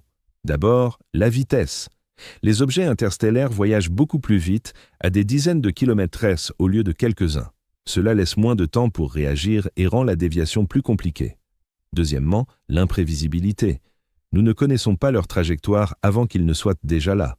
Les objets du système solaire suivent des routes prévisibles que nous pouvons suivre pendant des années. Les visiteurs interstellaires surgissent de manière imprévue. Troisièmement, des fenêtres d'observation restreintes. Ils traversent rapidement et disparaissent de notre vue. Nous n'avons peut-être que quelques mois pour les examiner. La conception des missions devient alors essentielle. Si nous repérons un objet interstellaire intrigant plusieurs années avant son passage le plus proche, pourrions-nous lancer une sonde pour l'intercepter? La réponse est peut-être. Cela dépend de la trajectoire et de notre préparation. Des missions comme celle de l'intercepteur de comètes de l'Agence spatiale européenne sont conçues pour réagir vite à des cibles éphémères. Plus de projets de ce genre, positionnés à l'avance dans l'espace en attente d'une cible, pourraient transformer notre capacité à explorer ces visiteurs interstellaires. Des radars avancés et un suivi optique amélioré aideraient également. Une astrométrie plus fine signifie des orbites plus précises, ce qui permet une détection plus précoce des menaces potentielles et une meilleure description des objets captivants. L'intelligence artificielle peut contribuer à trier d'immenses ensembles de données pour repérer les anomalies et anticiper les chemins. Il y a aussi des retombées technologiques. La modélisation d'objets à haute vitesse affine notre compréhension de la physique des impacts, avec des applications en sciences des matériaux et en géologie planétaire. Le suivi d'objets faibles et rapides repousse les limites des instruments et du traitement des données. Ces progrès profitent non seulement à la défense planétaire, mais à l'astronomie dans son ensemble. Imaginons maintenant les conséquences si 3 Atlas s'avère être artificiel. L'impact sur la recherche d'intelligence extraterrestre serait colossal. SETI écoute les signaux radio depuis des décennies à la recherche d'émissions intentionnelles d'autres civilisations, mais une sonde interstellaire, un objet physique envoyé à travers la galaxie, représente un autre type de communication et d'exploration. Elle indique une civilisation qui a construit des machines, les a projetées dans l'espace et qui existe encore ou a laissé ses vestiges. Si 3 Atlas est naturel mais étrange, les implications pour la formation du système solaire et la chimie extrasolaire restent considérables. Cela signifie que la variété des physiques des petits corps est plus grande que nous le pensions. Nos modèles de comètes, d'astéroïdes et de planétésimaux doivent intégrer une plus large gamme de compositions et de comportements. Dans tous les cas, 3 Atlas est un signal d'alarme. Qu'il s'agisse d'une comète confirmée ou d'une découverte révolutionnaire, cet objet nous rappelle que notre système solaire n'est pas isolé.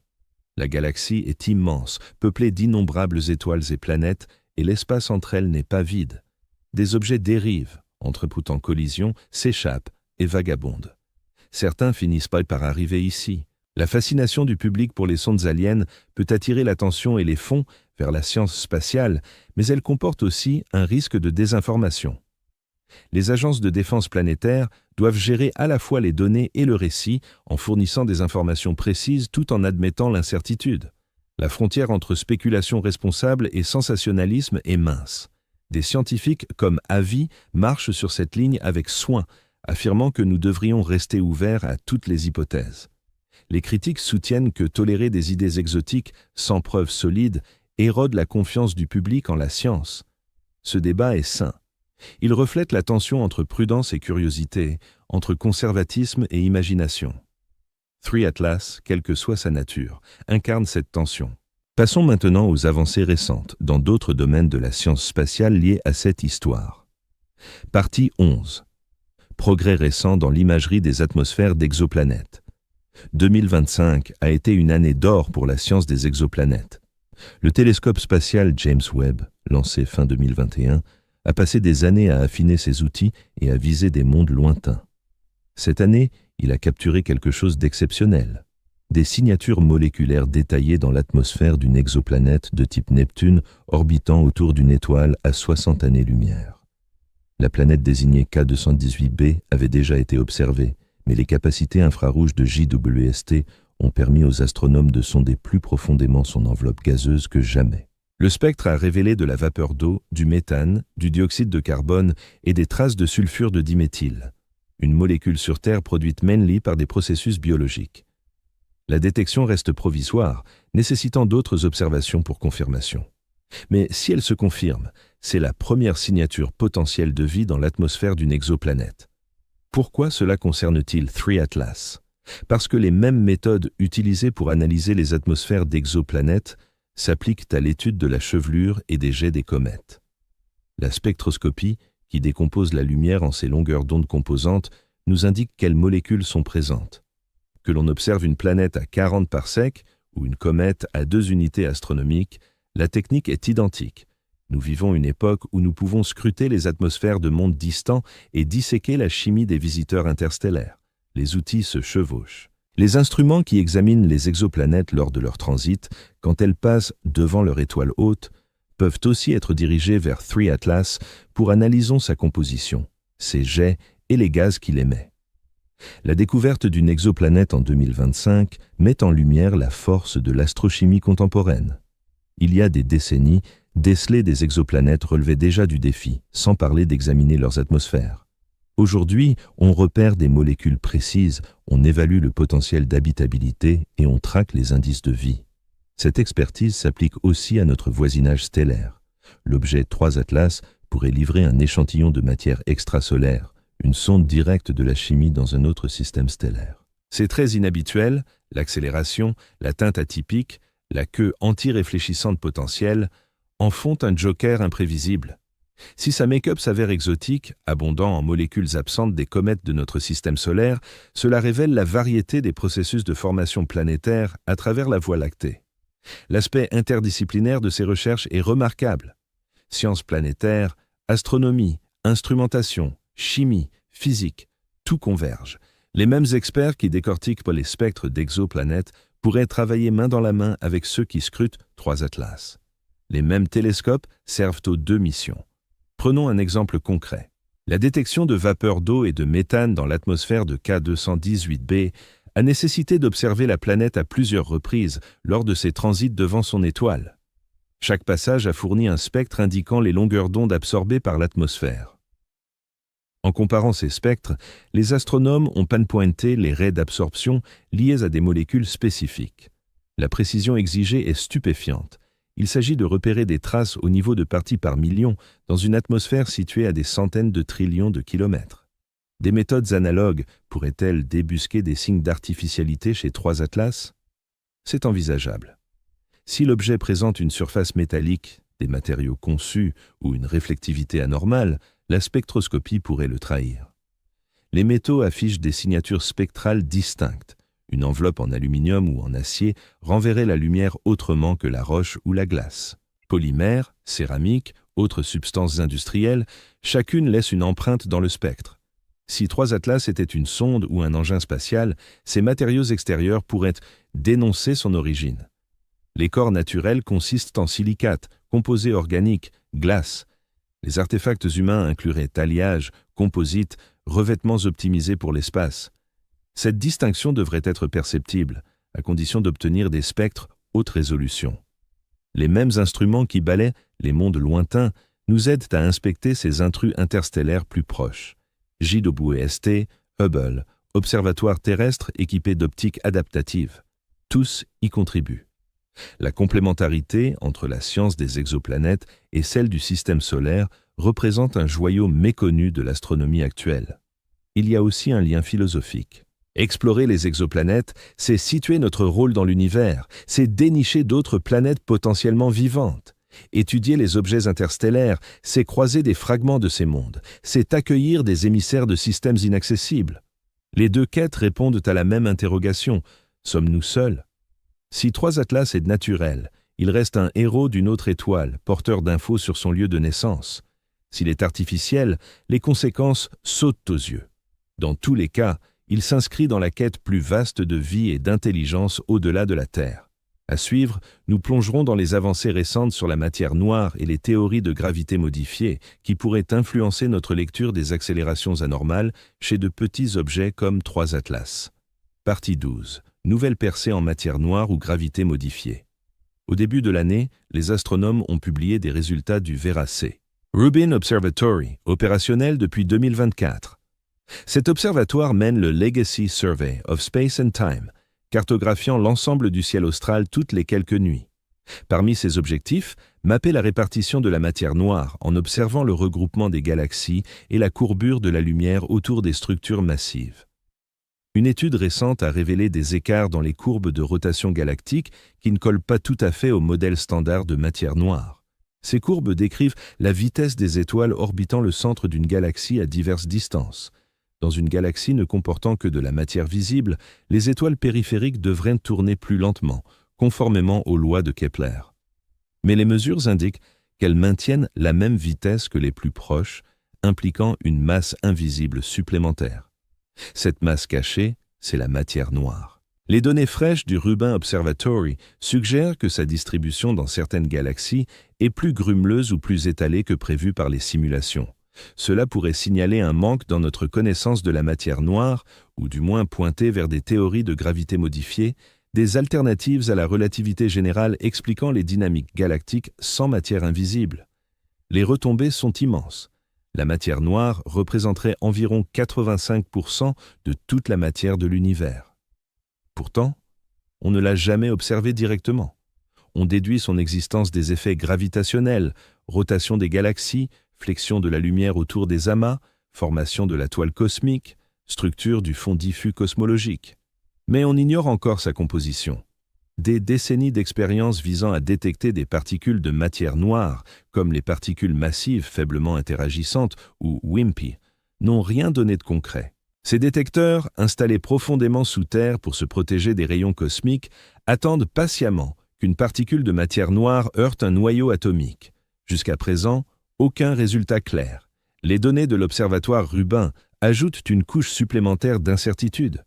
Si la répartition de la matière noire ne correspond pas à nos modèles, il est possible que nous ayons négligé un aspect essentiel de son comportement. Ou bien, dans une hypothèse plus audacieuse, la matière noire n'existe tout simplement pas. Peut-être que la gravité fonctionne différemment à grande échelle de ce que nous imaginons. Des théories de gravité modifiée, telles que la dynamique newtonienne modifiée, ou MOND, suggèrent que les lois de Newton cessent de s'appliquer lorsque l'accélération gravitationnelle devient très faible, comme dans les régions périphériques des galaxies. Plutôt que d'invoquer une matière invisible, ces approches ajustent les équations du mouvement. Elles ont réussi à expliquer certaines courbes de rotation galactique sans recourir à la matière noire, mais peinent face à d'autres phénomènes, comme le lentillage gravitationnel ou le fond diffus cosmologique en micro-ondes. Le débat entre la matière noire et la gravité modifiée fait rage depuis des décennies. La majorité des physiciens penchent pour la matière noire, car elle s'accorde mieux avec la plupart des observations et s'intègre harmonieusement à nos connaissances en physique des particules et en cosmologie. Cependant, l'absence persistante de détection directe maintient en vie les théories de gravité modifiée. Quel lien avec 3i, Atlas? Lorsque nous observons une accélération non gravitationnelle sur un objet comme 3i Atlas, nous présupposons que notre modèle gravitationnel est exact. Nous prévoyons sa position en tenant compte de l'attraction du Soleil, de celle des planètes et des effets relativistes. Tout écart par rapport à cette prévision est qualifié de non gravitationnel, signifiant qu'il provient d'une cause autre que la gravité. Mais si notre modèle gravitationnel comportait une petite erreur, si des corrections mineures, des forces négligées ou des influences subtiles nous échappaient encore, dans ce cas, ce que nous percevons comme une poussée ou une dégazage pourrait n'être qu'une méprise sur les lois physiques sous-jacentes. C'est une piste improbable, mais elle mérite d'être explorée. Dans l'histoire, des anomalies en mécanique orbitale ont souvent révélé de nouvelles physiques. La précession de l'orbite de Mercure, cette rotation lente de son ellipse, échappait à la gravité newtonienne. La relativité générale d'Einstein l'a résolue en démontrant que la courbure de l'espace-temps près du Soleil en est la cause. Les irrégularités dans les trajectoires de petits corps pourraient-elles signaler quelque chose d'analogue? Sans doute pas. Les échelles diffèrent radicalement. La matière noire et les théories de gravité modifiée s'appliquent à l'échelle galactique, où les champs gravitationnels sont faibles et les distances immenses. Dans le système solaire interne, où se déplace 3i Atlas, les champs gravitationnels sont intenses, dominés par le Soleil. Les ajustements issus d'une gravité modifiée y seraient infimes, bien plus petits que l'accélération observée. Pour illustrer, l'accélération gravitationnelle à la distance de la Terre du Soleil avoisine 6 s2. À la distance périhélie de 3i Atlas, environ 1,4 unités astronomiques, elle est encore plus marquée. Les théories de gravité modifiée anticipent dans des écarts par rapport à Newton quand les accélérations tombent sous 10 dans ms2, soit 100 millions de fois plus faible que ce que subit 3i Atlas. Ainsi, tout effet de gravité modifiée serait totalement insignifiant ici. Néanmoins, les avancées récentes en recherche sur la matière noire nous rappellent que notre compréhension de la gravité et de la masse reste imparfaite. Nous ignorons la nature de la matière noire. Nous n'avons jamais capté directement une particule de matière noire. Nous déduisons son existence des effets gravitationnels sans en saisir l'essence. Le mystère s'épaissit à l'échelle cosmologique. L'expansion de l'univers s'accélère, propulsée par ce que nous nommons énergie noire. Comme pour la matière noire, nous en méconnaissons la composition. Elle représente environ 68% de la densité énergétique de l'univers. Invisible, elle n'est perceptible qu'à travers ses impacts gravitationnels. Au total, près de 95% de l'univers, matière noire et énergie noire confondues, échappent à notre compréhension. Si nos modèles de distribution de masse sont défaillants, pourrions-nous mal évaluer les petites accélérations? La pression de radiation, le frottement du milieu interplanétaire ou les interactions avec le vent solaire pourraient-ils être plus puissants que prévu? Ce sont des forces ordinaires, sans besoin de physique exotique, mais potentiellement sous-estimées. La pression de radiation solaire exerce une poussée sur les objets spatiaux. L'effet était minime pour les corps massifs et volumineux, mais notable pour les petites particules ou les objets à grande surface relative à leur masse. Les astronomes en tiennent compte dans les calculs orbitaux, mais ces estimations reposent sur la connaissance précise de la taille, de la forme et du pouvoir réfléchissant de l'objet. Si ces données sont imprécises, les prévisions de pression de radiation pourraient déraper. L'effet Yarkovsky en est un autre exemple subtil. Quand un objet en rotation absorbe la lumière solaire, il se réchauffe. Le côté chauffé émet cette énergie sous forme de lumière infrarouge, générant une faible propulsion. À la longue, cela peut modifier l'orbite d'un objet peut être modifiée de manière mesurable par divers phénomènes. Les astéroïdes se déplacent progressivement vers l'intérieur ou l'extérieur sur des échelles de temps de millions d'années en raison de l'effet Yarkovsky. Les astronomes modélisent cela, mais cela suppose une connaissance précise des propriétés thermiques de l'objet, de son taux de rotation et de la composition de sa surface. Le frottement dû au milieu interplanétaire est encore plus discret. L'espace n'est pas un vide absolu. Il abrite un plasma diffus de particules chargées émanant du Soleil. Les objets traversant ce milieu subissent une force de traînée infime due au vent solaire. Pour la plupart des corps célestes, cet effet est insignifiant. Mais pour un élément aussi imposant et rapide que 1 ou Oumuamua, cela pourrait-il jouer un rôle? L'accélération de 0,2 ms2 observée sur 1 ou Oumuamua reste extrêmement faible. Elle se situe à la limite de ce que nos instruments peuvent détecter avec fiabilité. Des erreurs systématiques mineures en astrométrie, Une modélisation imparfaite des perturbations planétaires ou des forces négligées pourrait simuler une accélération non gravitationnelle. L'astrométrie, qui consiste à mesurer avec précision la position d'un objet sur le fond étoilé, représente un défi majeur. On suit un point lumineux ténu se déplaçant parmi les étoiles en tentant de le localiser au dixième d'arc-seconde près.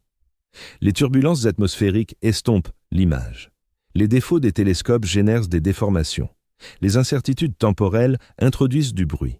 Même avec les outils les plus performants, des erreurs de mesure persistent. Lorsque l'on ajuste une orbite à partir de données astrométriques, on résout une équation complexe intégrant les influences gravitationnelles du Soleil, des planètes et parfois même d'astéroïdes massifs. Si les mesures présentent de légers biais systématiques, si les horodatages sont décalés ou si le catalogue stellaire utilisé pour les positions comporte des inexactitudes, l'orbite calculée affichera des résidus. Ces résidus pourraient ressembler à une accélération non gravitationnelle, alors qu'il ne s'agit que de perturbations aléatoires. Néanmoins, les astronomes procèdent avec rigueur. Ils intègrent les forces connues, ils simulent la pression du rayonnement solaire, l'effet Yarkovsky, où la lumière solaire absorbée produit une poussée modeste, les gravités planétaires et les effets relativistes. Si une accélération résiduelle est signalée, cela indique que ces éléments n'expliquent pas les observations.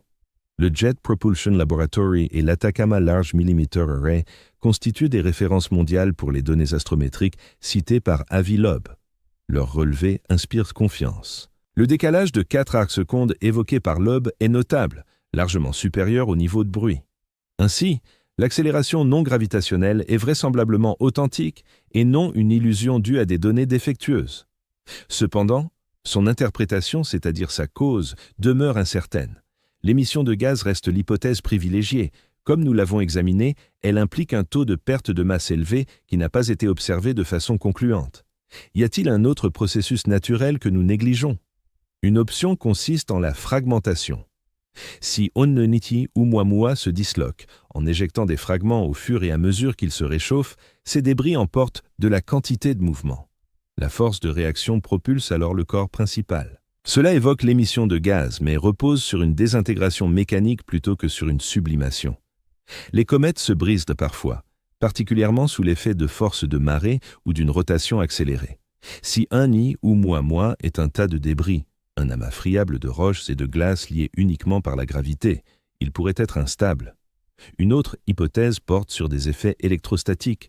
Les objets low spatiaux accumulent des charges électriques via le vent solaire et les rayons cosmiques. Si la répartition des charges est inégale, les interactions avec le champ magnétique interplanétaire pourraient générer de faibles forces. C'est conjectural et l'impact serait minuscule, mais cela représente un mécanisme naturel sans besoin d'émission de gaz ou de propulsion. Le lien entre Uni Oumuamua et la matière noire est hypothétique, un appât pour inciter le public à explorer la frontière entre physique établie et inconnue. Un objet interstellaire pourrait-il exploiter une forme de propulsion ou une réaction à un milieu ambiant inédit? Si nos modèles de gravité et de masse sont imparfaits, une accélération non gravitationnelle pourrait signifier autre chose que ce que nous imaginons. Et si existait une cinquième force, au-delà de la gravité, de l'électromagnétisme et des forces nucléaires fortes et faibles? Les physiciens traquent des forces depuis des décennies, via des expériences précises pour vérifier si la gravité suit fidèlement la relativité générale. Jusqu'ici, aucune déviation n'est avérée, mais l'idée fascine, surtout à des échelles ou dans des contextes inexplorés. Un visiteur interstellaire comme Umi Oumuamua, issu d'un environnement distinct, pourrait interagir avec des forces ou champs absents des objets du système solaire. Sa composition, formée dans un autre système stellaire sous des conditions variées, pourrait inclure des éléments ou structures réagissant de manière imprévue au milieu interplanétaire. Ces interrogations stimulent la réflexion sans pour autant occulter les explications plus prosaïques. L'émission de gaz demeure la théorie dominante. L'objet est sans doute une comète aux caractéristiques atypiques et non une preuve de physique novatrice. La force de la science réside dans sa méthode. Nous n'avons pas à spéculer. Les observations trancheront.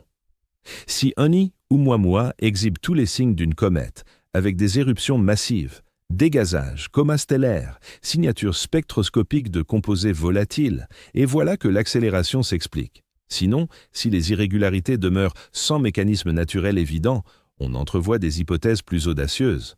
Le lien avec la matière noire ou la gravité modifiée reste plus conceptuel que concret. Cela nous rappelle que notre vision de l'univers reste imparfaite. On continue d'apprendre, de percer les mystères, d'ajuster nos théories. Quoi qu'il advienne pour 3D et Atlas, il constitue un élément clé dans cette quête perpétuelle.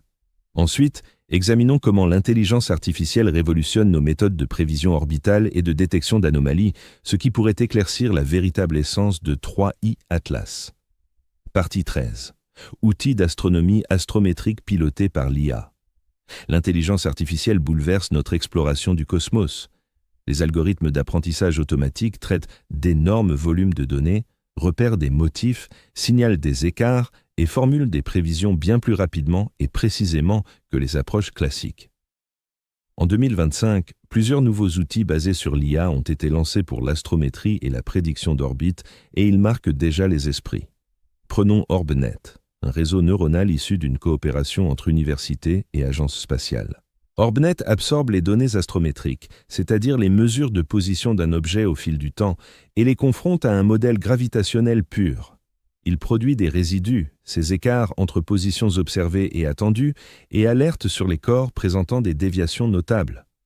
OrbNet a été entraîné sur des décennies de données relatives aux astéroïdes et comètes. Il sait distinguer le banal de l'insolite. Face à un objet comme 3I Atlas affichant une accélération non gravitationnelle mesurable, il ne se contente pas de l'identifier. Il propose des explications potentielles, tirées de schémas antérieurs, dégazage, fragmentation, impact, pression de radiation, voire une propulsion inconnue. Pourquoi est-ce crucial ? Parce que des déformations discrètes de trajectoire risquent d'échapper aux techniques traditionnelles ou d'être mal interprétées. Les astronomes humains, en ajustant les orbites aux observations, pourrait ignorer de faibles résidus, les rangeant au rang de bruit. L'IA, capable d'examiner des milliers de variables en parallèle, discerne des configurations qui passent inaperçues. Pour 3I Atlas, ces systèmes IA affinent l'orbite, repèrent des vecteurs de poussée à petite échelle et aident à valider ou écarter l'idée de manœuvre. Si l'accélération évolue dans le temps, si elle fluctue selon la distance au Soleil, si sa direction contredit le dégazage, l'IA le détectera. Un autre instrument, baptisé Astro-AI, a été dévoilé cette année par l'Agence spatiale européenne. Il repose sur l'apprentissage par renforcement pour anticiper les positions futures des objets proches de la Terre et des visiteurs interstellaires. En s'appuyant sur des archives historiques et en simulant des millions de trajectoires possibles, il évalue le niveau de correction requis pour atteindre des objectifs précis, comme un alignement sur une cible donnée. Des chercheurs ont déjà employé Astro-AI pour décortiquer 3I Atlas. Ils ont saisi l'accélération observée, l'orbite actuelle et la position de la Terre. L'IA a lancé des simulations en se demandant quelle modification de vitesse, appliquée à quel moment et dans quelle orientation, mènerait à une intersection avec la Terre le 19 décembre. La réponse est limpide. Le delta V nécessaire dépasse largement 86 ms. Il faudrait plusieurs km/s injectés des mois à l'avance avec une vectorisation impeccable. La rumeur des réseaux sociaux ne résiste pas à une modélisation approfondie. C'est là que l'IA brille. Elle fouille l'espace des paramètres, évaluant des milliers de cas en quelques instants. Un astronome humain pourrait ne tester qu'un ou deux scénarios manuellement. L'IA les passe tous au crible et isole les plus réalistes physiquement. Pourtant, l'IA a ses faiblesses. Elle dépend entièrement de la qualité de ses données d'entrée. Si les mesures astrométriques comportent des biais systématiques, si le mouvement de l'objet excède la complexité du modèle, l'IA peut générer des conclusions trompeuses. Elle peut alerter sur des anomalies fictives ou rater des effets subtils absents de son corpus d'entraînement. De plus, l'IA repère des corrélations, mais pas toujours leur cause profonde. Elle pourrait observer que l'accélération varie avec la distance solaire, évoquant un dégazage, sans pour autant identifier le processus chimique exact. Cela réclame de la spectroscopie, de l'imagerie et une analyse humaine. Dans l'enquête sur 3I Atlas, l'IA joue un rôle d'appui, non décisif. Elle peaufine les orbites, met en évidence des tendances, élimine les pistes invraisemblables. Mais le verdict ultime, objet naturel ou artificiel, comète ou sonde, repose sur les preuves observationnelles et le raisonnement scientifique. Un autre aspect de l'IA en astronomie mérite attention, la reconnaissance de motifs dans les signaux radio. La quête d'intelligence extraterrestre produit des masses colossales de données.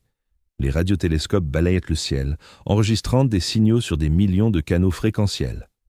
La plupart de ce qu'ils captent n'est que du bruit, des interférences humaines ou des sources astrophysiques naturelles. Débusquer une signature techno-authentique, un signal artificiel d'une civilisation alien, revient à chercher une aiguille dans une botte de foin galactique. L'IA y contribue. Des algorithmes entraînés.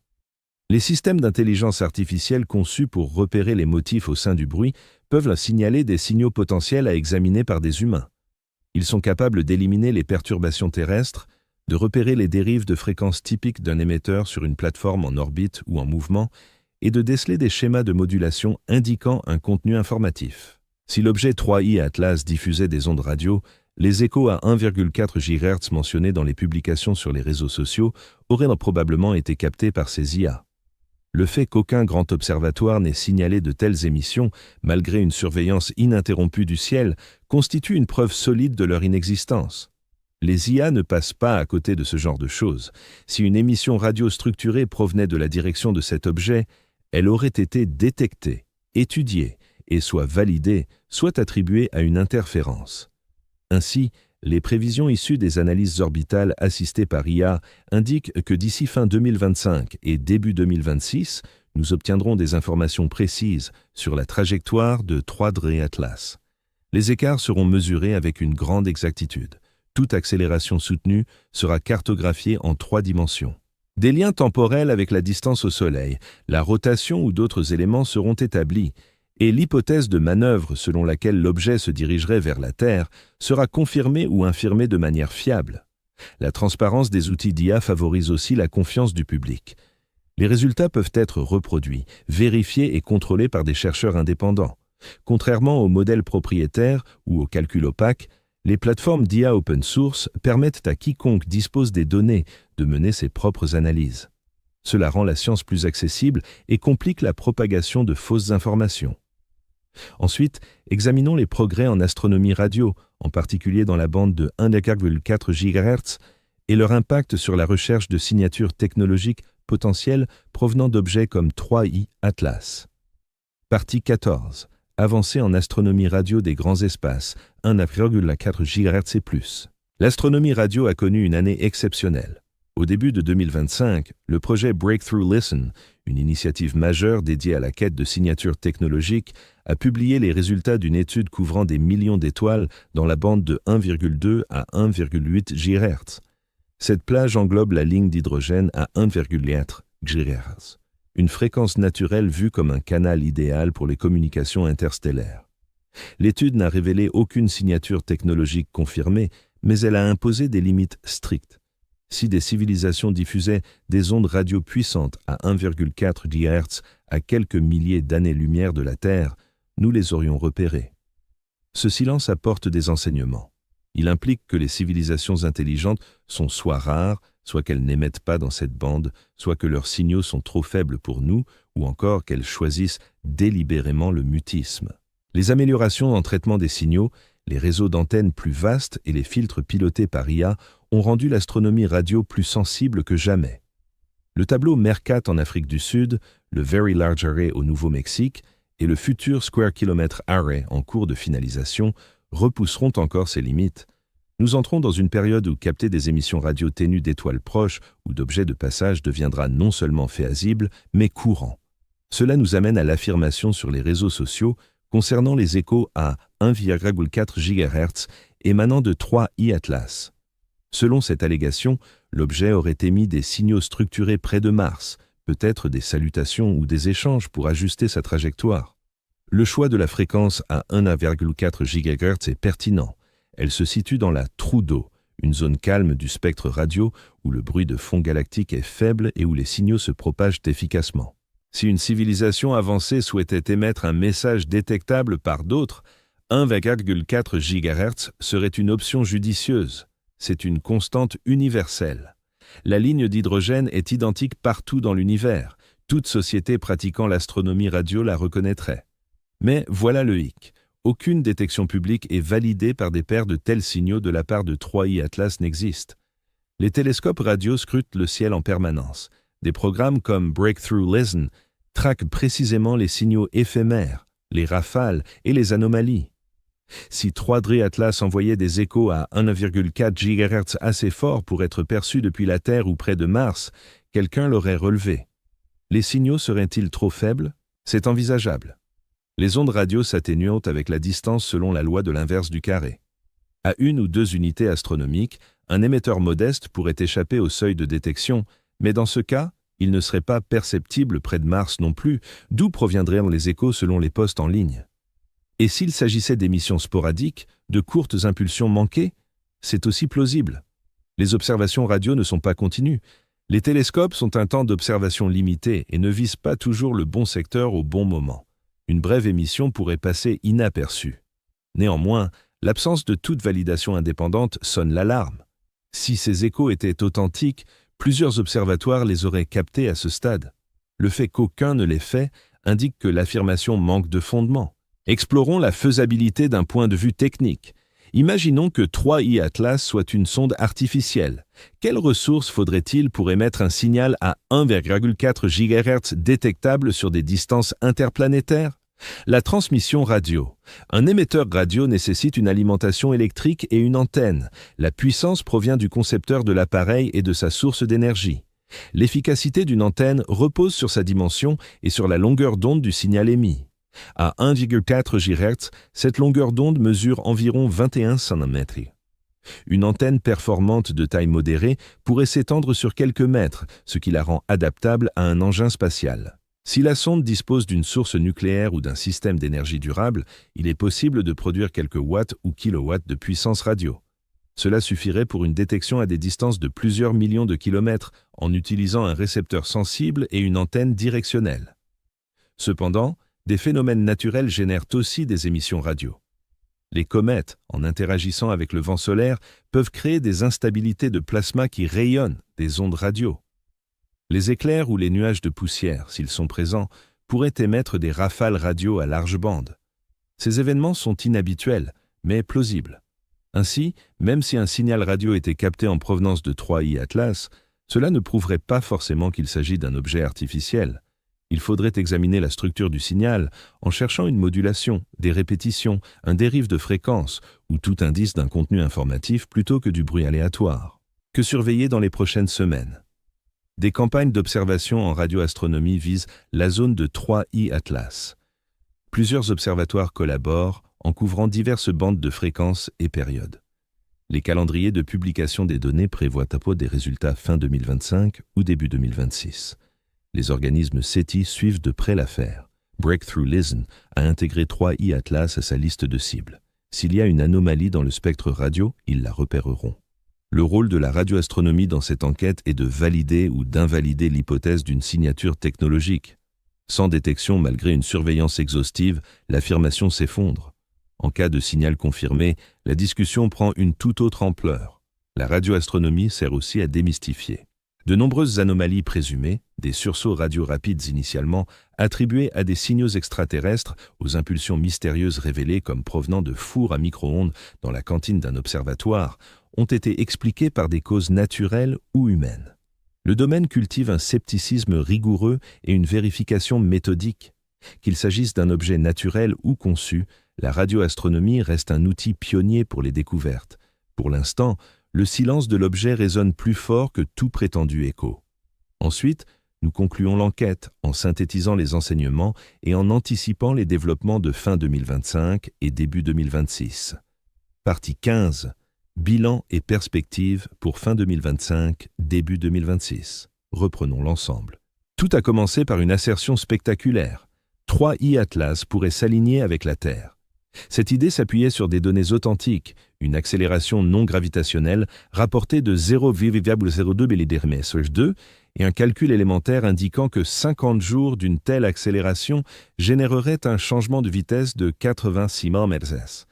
Les équations sont justes, les mesures sont fiables, mais l'extrapolation, passant d'une accélération à une visée terrestre, repose sur des postulats invérifiables. Cette accélération devrait se maintenir, être orientée précisément et synchronisée avec la position orbitale de la Terre au moment idéal. Rien de cela n'est démontré. Nous avons scruté la trajectoire et la distance minimale. Les sources officielles indiquent que 3I Atlas frôlera la Terre à environ 1,8 unités astronomiques, soit près de 270 millions de kilomètres, le 19 décembre 2025. C'est éloigné, extrêmement éloigné. Transformer cela en une intersection exigerait un delta-Ph bien plus important, appliqué sur une durée prolongée avec un timing impeccable. Les chiffres contredisent l'idée d'un alignement sur Terre. Nous avons exploré les origines naturelles de l'accélération.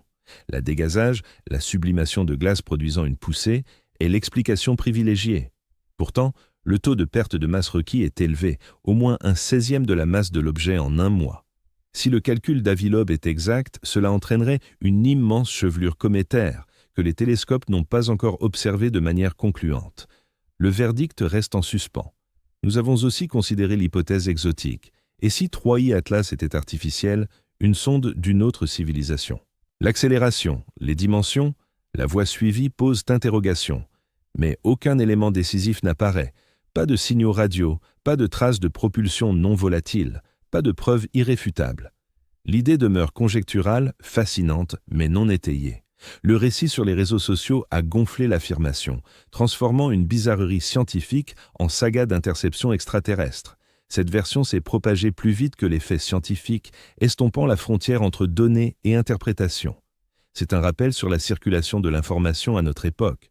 Comment l'incertitude se mue en spectacle. Comment nos esprits en quête de motifs comblent les vides par du drame. Nous avons envisagé le scénario catastrophe. Si l'objet interceptait bel et bien la Terre, les effets seraient désastreux, un événement d'extinction. Mais la séquence d'hypothèses nécessaires est ténue et précaire. L'objet devrait posséder des aptitudes, une intentionnalité et un synchronisme frisant l'invraisemblable. Nous avons aussi élargi.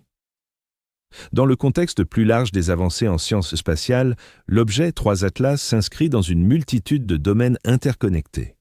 L'imagerie des atmosphères d'exoplanètes, les études sur la matière noire, les prévisions orbitales assistées par l'IA, ou encore la radioastronomie contribuent tous à enrichir cette perspective. Il ne s'agit pas uniquement d'un seul corps céleste, mais d'une réflexion sur nos méthodes d'exploration de l'univers, de détection des irrégularités, d'analyse des données et d'anticipation des surprises. Quelles sont les leçons principales à retenir? Premièrement, 3 Atlas représente un visiteur interstellaire exceptionnel, d'une valeur scientifique indéniable, qu'il soit d'origine naturelle ou artificielle. Deuxièmement, les calculs mathématiques soutenant le changement de vitesse de 86 mètres sont exacts, sans pour autant signifier un risque de collision avec la Terre. Troisièmement, plusieurs incertitudes persistent, la direction de l'accélération, sa durée dans le temps et son synchronisation avec l'orbite terrestre. Quatrièmement, les relevés prévus pour fin 2025 seront décisifs, incluant la perte de masse, les résidus astrométriques, la spectroscopie et la surveillance radio, qui permettront d'identifier précisément la nature de cet objet. Cinquièmement, même si les scénarios catastrophes paraissent spectaculaires, ils reposent sur de nombreuses hypothèses non confirmées et les agences officielles affirment qu'il n'y a aucune menace. Sixièmement, divers champs scientifiques se rejoignent autour de 3 Atlas, en faisant un point de convergence pour de multiples investigations. Parlons maintenant de la chronologie. Le périhélie a eu lieu vers le 30 octobre 2025. L'objet a franchi son point le plus proche du Soleil et file désormais vers l'extérieur. Novembre signe l'intensification des campagnes d'observation. Émergeant de l'éblouissement solaire, il devient plus accessible aux instruments. Le 19 décembre 2025 marque l'approche la plus rapprochée de la Terre, date soulignée par les rumeurs sur les réseaux sociaux. À ce moment-là, nous disposerons de plusieurs semaines de données supplémentaires. Début 2026 inaugure la phase de sortie, avec un possible survol lointain de Jupiter vers Mars. Par la suite, 3 Atlas s'estompe, s'enfonçant dans les confins du système solaire externe avant de regagner l'espace interstellaire. Que faut-il surveiller? Les mises à jour orbitales officielles de la NASA, de l'ESA et d'autres entités spatiales. Cherchez les précisions sur la distance manquée et toute modification de la trajectoire. Suivez les résultats spectroscopiques. Détecte-t-on des composés volatiles? Y a-t-il une chevelure? La teinte inhabituelle persiste-t-elle? Restez attentif aux rapports d'imagerie. Des clichés haute résolution du Hubble ou du JWST pourraient dévoiler des détails de surface, des jets ou d'autres formations. Écoutez les annonces des radiotélescopes. Toute détection de signaux à 1,4 GHz ou ailleurs serait une nouvelle majeure. Enfin, observez le décalage entre les récits médiatiques et les déclarations scientifiques. Les médias grand public optent-ils pour la prudence ou le sensationnalisme? Comment les experts réagissent-ils aux allégations virales? Cette tension entre perception publique et rigueur scientifique fait partie intégrante du récit. Si aucun événement majeur ne survient d'ici début 2026, qu'est-ce que cela implique? Probablement que l'hypothèse d'une manœuvre était infondée. Si l'objet se comporte comme une comète, avec un dégazage prévisible qui s'atténue à mesure qu'il s'éloigne du Soleil, si l'accélération diminue ou cesse et sans signaux radio détectés, l'explication naturelle l'emporte.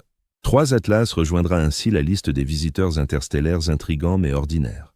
Mais si les anomalies se maintiennent, si l'accélération perdure loin du Soleil, si la perte de masse reste faible malgré la propulsion apparente, ou si des signaux radio sont captés, alors nous tenons un vrai mystère. C'est à ce stade que les théories exotiques passent du statut de conjecture à celui d'enquête sérieuse. 3 Atlas deviendra-t-il un cas fascinant mais naturel, ou le premier vaisseau interstellaire artificiel confirmé? La réponse viendra non des spéculations en ligne, mais des télescopes, des données et du travail minutieux des chercheurs qui observent, décryptent et interprètent. Une dernière réflexion. L'univers ne nous doit aucune quiétude. Il se moque de notre preparedness face à ses secrets. Depuis des siècles, nous apprenons progressivement que nous ne sommes ni uniques, ni au centre, ni isolés dans l'immensité cosmique. Chaque grande découverte nous incite à plus d'humilité. 3 Atlas, quel qu'en soit le dénouement, marquent une étape de plus sur ce chemin. S'il s'agit d'une comète, nous en savons davantage sur la variété des objets interstellaires. S'il est autre chose, la galaxie se révèle plus vivante et peut-être plus peuplée que prévu. Dans tous les cas, cet objet nous invite à lever les yeux, à cultiver la curiosité, à interroger l'inconnu et à nous armer pour des réalités inimaginables. L'enquête ne fait que commencer. Les prochains mois révéleront si les affirmations sur les réseaux étaient pure fantaisie ou le signe de quelque chose d'inédit. D'ici début 2026, nous y verrons plus clair. En attendant, observez les cieux. L'univers vous rend l'appareil.